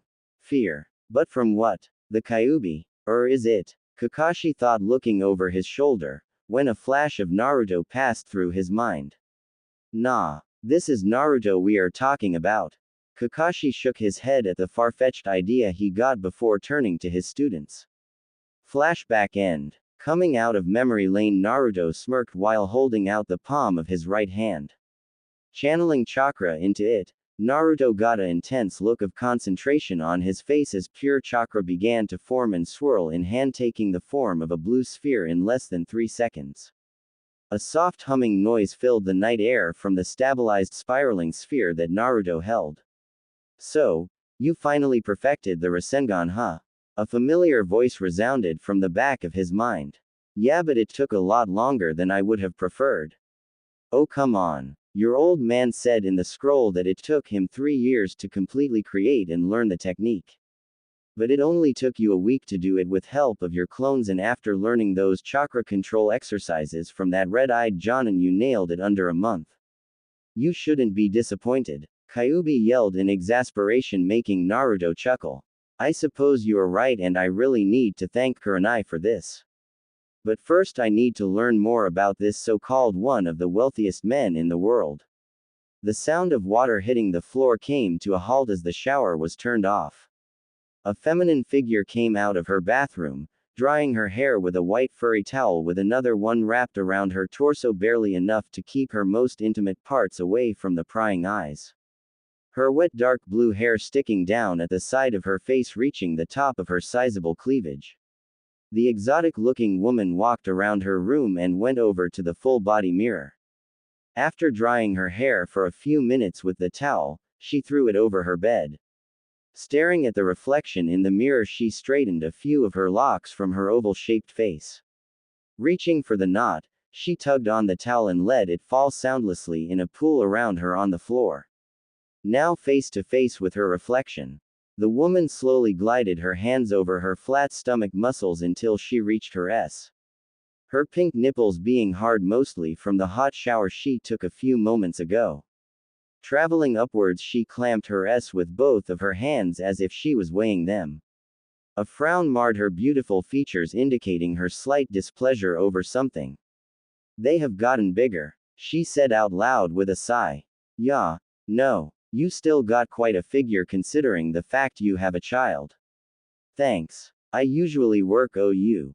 Tsunami smiled proudly and then trailed off, realizing that there should not be a reply. Keikaya. Her hands immediately went to cover whatever modesty that she could keep after hearing the new voice in her room. She completely forgot about the towel at her feet. Who's there? Tsunami questioned, sounding terrified, but found no one in her room. Hearing a grunt, she turned towards the window to see an orange-clad figure sprawled on the floor beside it. Ow, ow, ow, ow, www. Damn it. It was a bad idea to surprise her like that. Naruto mentally screamed while holding his ears, which were ringing due to her unearthly scream. Tsunami tentatively stepped closer only to recognize the figure. Naruto. It's you. Tsunami yelled while pointing a trembling finger at the hyperactive ninja her father hired. Naruto gave another grunt of pain getting up. Looking up, his baggy pants awfully got tight at seeing the butt woman unknowingly giving him a provocative pose. He clearly missed the pissed-off look that crossed her face on seeing him staring at her, inappropriately. Naruto. I can't believe you are such a pervert. Stop staring at me and get out of my room. Now. Tsunami seethed, crossing her legs and covering her assets with one arm. The other shaking with righteous feminine fury at her side. Listen. I only came here to talk to you. It was a complete accident I saw you. Naruto tried to explain, waving his hands back and forth, somewhat calming down the single mother. Besides, it's natural to play with yourself. Naruto added, making a cheery red color rise from the tiptoes of Tsunami's feet to her hairline. I wasn't playing with my BB body. Tsunami sputtered uncontrollably, clearly embarrassed about the whole situation. You weren't. I'm sorry. I must have misunderstood that you were masturbating when I saw you groping your S. Naruto replied with so much innocence that even a newborn child couldn't produce. No. I was just. Tsunami tried to explain, but the words were stuck in her throat and she ended up blabbering. She stumbled back away, her face becoming like a tomato with each step she took until her back hit the door. Look. Let's just forget that this ever happened and I'll talk to you in the morning. Tsunami reached for the doorknob, turning around unintentionally, giving Naruto a nice view of her plump. What? Tsunami gasped when she felt a light shock go through her body when she pulled the door. Startled, she tried to take a step back but failed as Naruto appeared behind her and pressed his body against her back, making her sandwich between him and the door. Naruto. What or why you? Tsunami's words dried in her throat when she felt something poke between her butt cheeks. Tsunami's eyes went wide, realizing what exactly that thing was. Her body instinctively pressed back against it, making her feel his total length.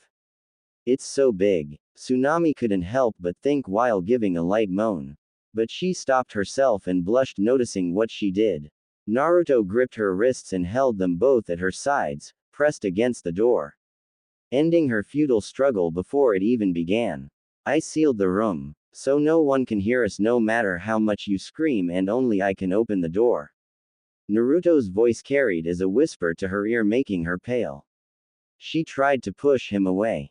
But the difference between the strength of a ninja and civilian hit her hard as she couldn't even budge him. I just came to talk to you. But you got me all hot and bothered with your exotic little show. As to emphasize his point, Naruto's gave a twitch, making a shudder run up her spine. Bringing his arms just above her head, he held both of her wrists with his left hand.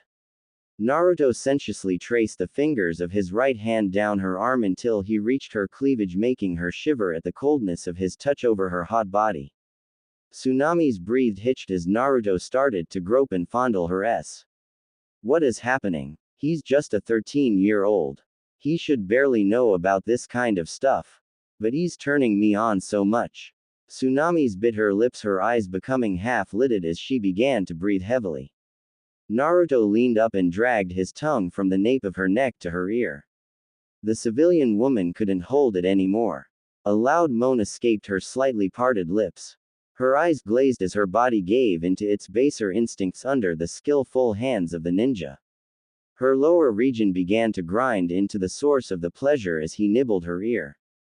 I would love to continue this endeavor, but I have more important matters that I want to discuss with you. Naruto whispered with his breath tickling her ear. Tsunami gave an inaudible moan of disapproval as both the body pressed against her and the pleasurable sensations she was feeling went away. Leaning forward, she placed her hands on the door for support, trying to get a feel on her wobbly legs. Her mind trying to think rationally, fighting the raging hormones that the blonde had invoked within a span of minutes. Get dressed, she heard him say. She was unable to decipher if it was a command or a request from the sound. It was very contrast from the way he behaved since the 2 days the boy had been at her home. For the past 2 days her house certainly had been a lot livelier since that incident with Inari's foster father. Seeing the blonde bickering with his teammates and sensei had always brought a smile to her face. She was definitely not used this behavior from him since they met. In spite of all her thoughts, she felt her body reacting. Heeding his words, her body moved on its own. Walking towards her bed, she absent-mindedly began to put on her nightgown. Taking a few deep breaths, Tsunami forced her body to relax and blushed furiously at what happened. I can't believe it. I almost gave myself to a 13-year-old. Tsunami thought, flustered about how she behaved, but then her thoughts began to get depressed. Am I really that desperate? That I gave in for the slightest chance of a release? Did I really stoop so low? The older woman started berating her actions. Her mood turning gloomier at the thoughts of her late husband, who had untimely passed away before they could truly discover and enjoy their relationship. And then the man she began to feel some sort compassion towards was brutally murdered before her eyes. Was this some kind of curse? To always be alone with no one to comfort her at nights. To hold her and tell that everything was going to be okay at the end. To watch son drowning in a sea of despair at such a young age and be helpless to do nothing about it. Tears began to well up at the sides of her eyes, thinking how her life went downhill, just because of a single greedy businessman. An inaudible gasp escaped her lips when she felt a hand placed on her bare shoulder. Turning back, she saw Naruto giving her a grin that made her laugh a few times in the past. But this time there was something different about the grin he was giving her, she just couldn't place her finger on it. Her attention immediately went to his eyes, and for a second she couldn't help but marvel them. Those azure orbs seemed to be looking through her sorrows like a beacon of light tore through darkness. Tears that she had been holding back for who knows how long began to slide down her cheeks under the warmth that radiated from those eyes. The single mother lunged forward, unable to hold herself back anymore, and hugged Naruto with all her might. She had to bend slightly in order to bury her face into his shoulder. But she could care less even if it was uncomfortable at the moment. The sounds of her sobs filled the room as Naruto held her. Naruto didn't understand what came over him to do this. He didn't understand how things went so different from all the plans he made. Yes, he was Naruto Uzumaki, and he always planned everything to the minute detail, even with how less information he may possess. He would think of a billion scenarios in the blink of an eyelash, always seeing ahead, knowing exactly what the other people around him will react towards everything he did. The word deception doesn't explain a tiny bit about what he did to people. They always did what he wanted. It would be suffice to say he made people do what he wanted without them realizing they were doing what he sought out of them. Even if they figure out they were being played with, it would be too late for them to comprehend the possible results of their actions. And if they were deemed a threat towards his existence, they would have been disposed immediately. As impossible and incredulous as that may sound, but it has been the key to his survival till now. The old coot of a Hokage had a habit of calling him unpredictable. It was by no means plausible because it were the people around him that were so predictable. It was the same reason why he was confused towards his own actions. Everything had been perfect. From the moment he stepped into Tezuna's house, he planned everything perfectly. He acted like an excitable idiot, implanting a seed of innocence in the minds of people around him. He acted friendly to a level that the others no doubt think he didn't know the meaning of personal space. He even helped the woman in his arms whenever an opportunity rose, whether it was by helping her clean dishes in kitchen after their meal, or to an emotion level by making her laugh by distracting her thoughts as her mind wandered to the hardships her country was facing. It was subtle, it was ingenious, and it was perfect. It shouldn't have gone like this. He should have gained all the information on Gato from cornering her. Whether it was by threatening or seducing, or simply by playing the innocent hero that believed there always will be a happy ending, he wanted to know about Gato's whereabouts, and when her usefulness came to an end, he would dispose of her and make it look like Gato's doing. Then he would save her son and country's people from their despair from his determined words of wisdom. He would be their light in dark times. A light that will be believed being brighter than the sun itself. He would be their savior, a hero. A hero that held no meaning to the said name. And all of it would happen in the next 3 days. The notion itself was hard to believe, but possible nonetheless. But something within him stopped from taking advantage of the woman in his arms. The multitude of emotions that the woman excluded confused him. It had been embarrassment at first, on seeing him. Then it turned to that of arousal and confusion, and finally sadness and regret. It had been the first time he saw so many genuine emotions excluded by a single person in such a small span of time. Now seeing her bawling her eyes out and hearing her tell him how she lost her loved ones in muffled noises, Naruto again didn't know what to feel. It was not like he had anyone to begin with. So he couldn't empathize with her. And so, he just held her tighter with each sob that wrenched her body. He held her tighter, letting her know he was still there in his way. Why was he helping her? Naruto mused, looking down at sleeping woman in his lap. He didn't know how much time had passed, but he had slid down to the floor after a few minutes to get comfortable, knowing it would take time for the hysterical woman to get control of her emotions. Currently he was sitting with his back propped against the frame. Tsunami sprawled in between his legs with her head resting on his chest. Her cheeks were swollen and puffy with all the crying. His hands seemed to be in an autopilot, stroking her hair in a rhythmatic way to her light snores. Why was he helping her again? Naruto asked himself again. Shouldn't he be taking advantage of her weakness? Maybe it was the fact that she wasn't from Konoha and didn't show outright hate by glaring at him had something to do with it. Why me? Those were the last words he heard from her before she passed out from exhaustion. Why me? It was a question he asked himself every minute of the day when he was younger until he got tired of it. He was forced to grow up. At an age of 5, Naruto learned how to button a shirt on his own. It took him nearly 2 days to get it done. It may be mediocre to others, but he was proud he achieved it on his own. Regardless of the size, Naruto lifted Tsunami effortlessly and carried her to the bed, mimicking their earlier position with his back to the bed rest. He paid little mind to how her black spaghetti nightgown hiked up her thighs. His eyes got glazed as his mind kept drowning with thoughts. Why was he feeling this way? Was he in love with this woman? This was similar to what he felt for Ayame, Kurenai, Makoto and Kyuubi. Does that mean he was in love with them as well? All these questions had no answers in his intelligent mind. Because he honestly didn't know what love was. Even if he did know, would the others genuinely return his feelings? Except the Kyuubi, he had definitely influenced the others' emotions and feelings towards him. 2 of the 3 women were practically bound to him and the other emotionally depended on him so much that Naruto doubted Makoto would remain sane in his long absence.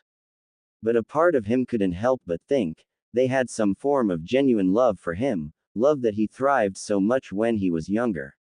Naruto's hands suddenly stopped their ministrations on the brunette's hair and clenched his fists as his eyes got a steely edge.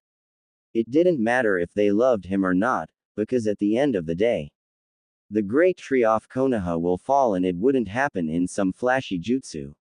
He would make them rot. Konoha would be rotten to its core, and it will too late by the time the civilian and shinobi alike could comprehend what happened. A wicked smile spread across Naruto's face as he snuggled into the woman's hair, taking in her scent.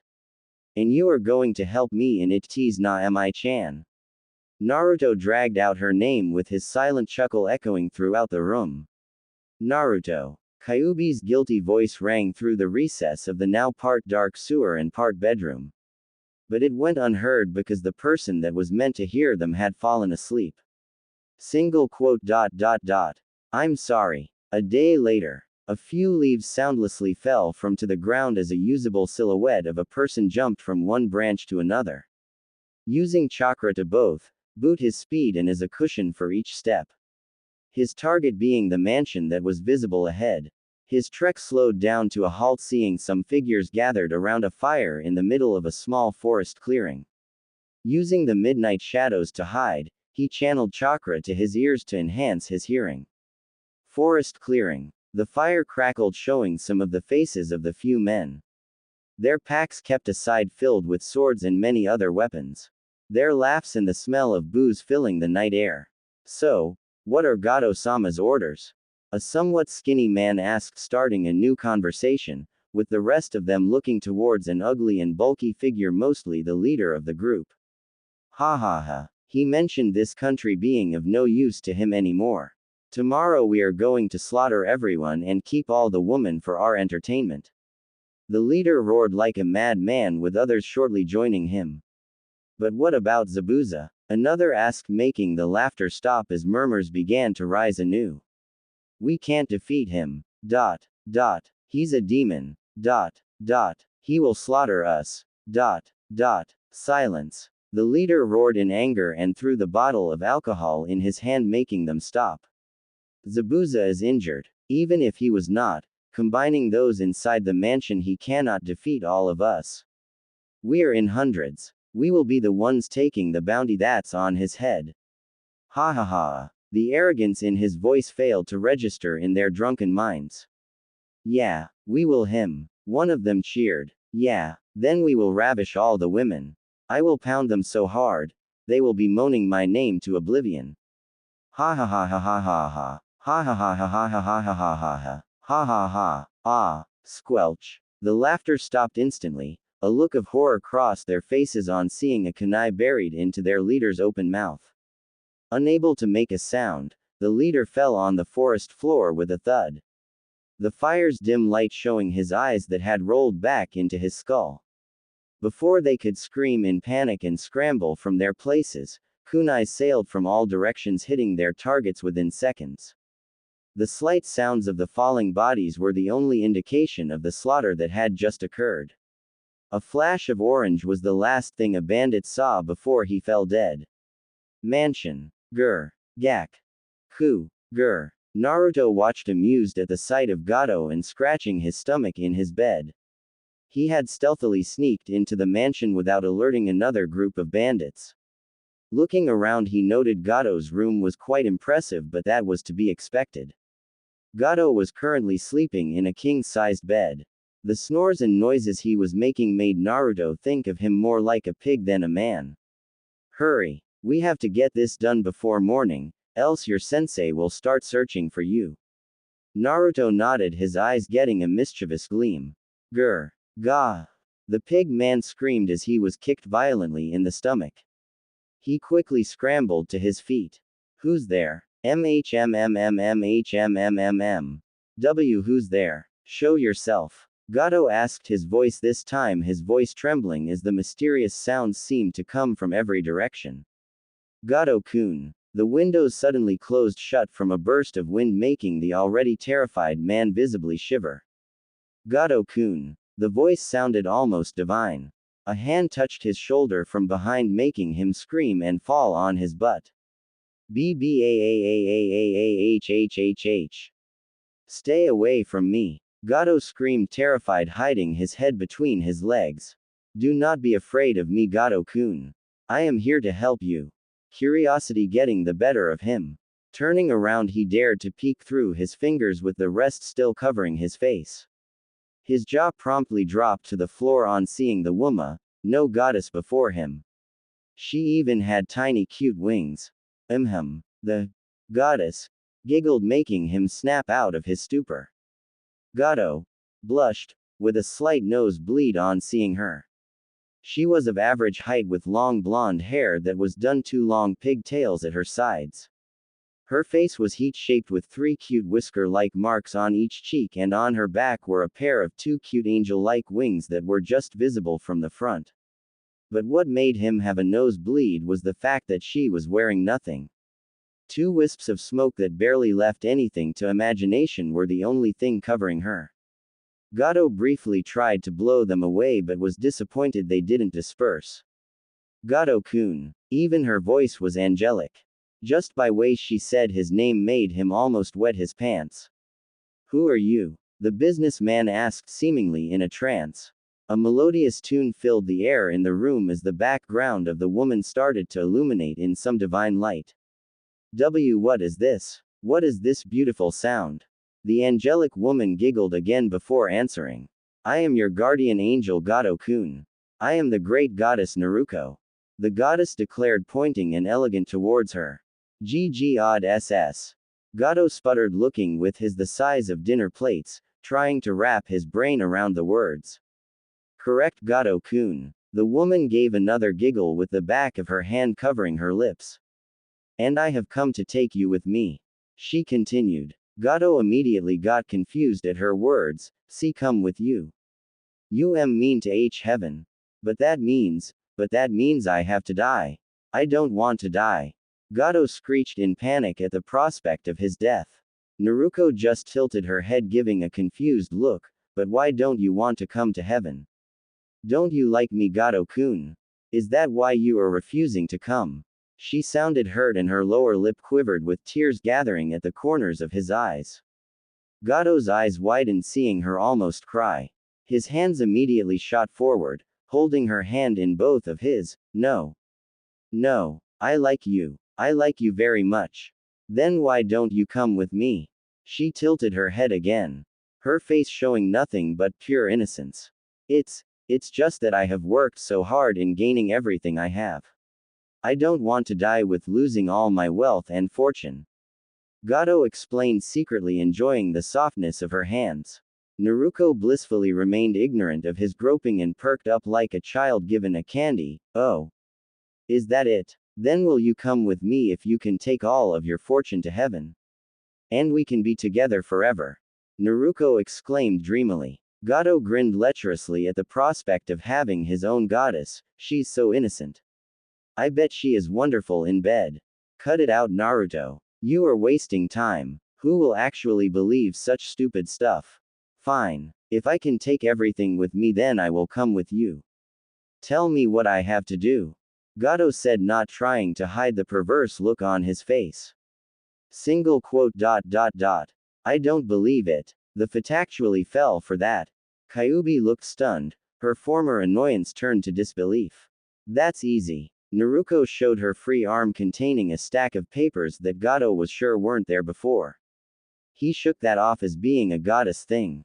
You just need to sign these papers and I will take care of everything else. Naruto chirped, handing him the papers and a pen that he didn't even bother to think how it appeared. Gato didn't even look at the papers as he signed everything. His greed getting the best of him. There. All done. The fat businessman exclaimed, signing the last of the papers and handing them to his guardian angel. Now take me to heaven. He closed his eyes and spread his arms wide in preparation. Of course, Gato-kun. Naruto began lowly as her innocent nature began to fade, replaced by a cruel, sinister look that didn't fit her beautiful face. But luckily the chubby man remained blissfully unaware. See you in heaven. Gato-kun. Those were the last words he heard before he fell dead.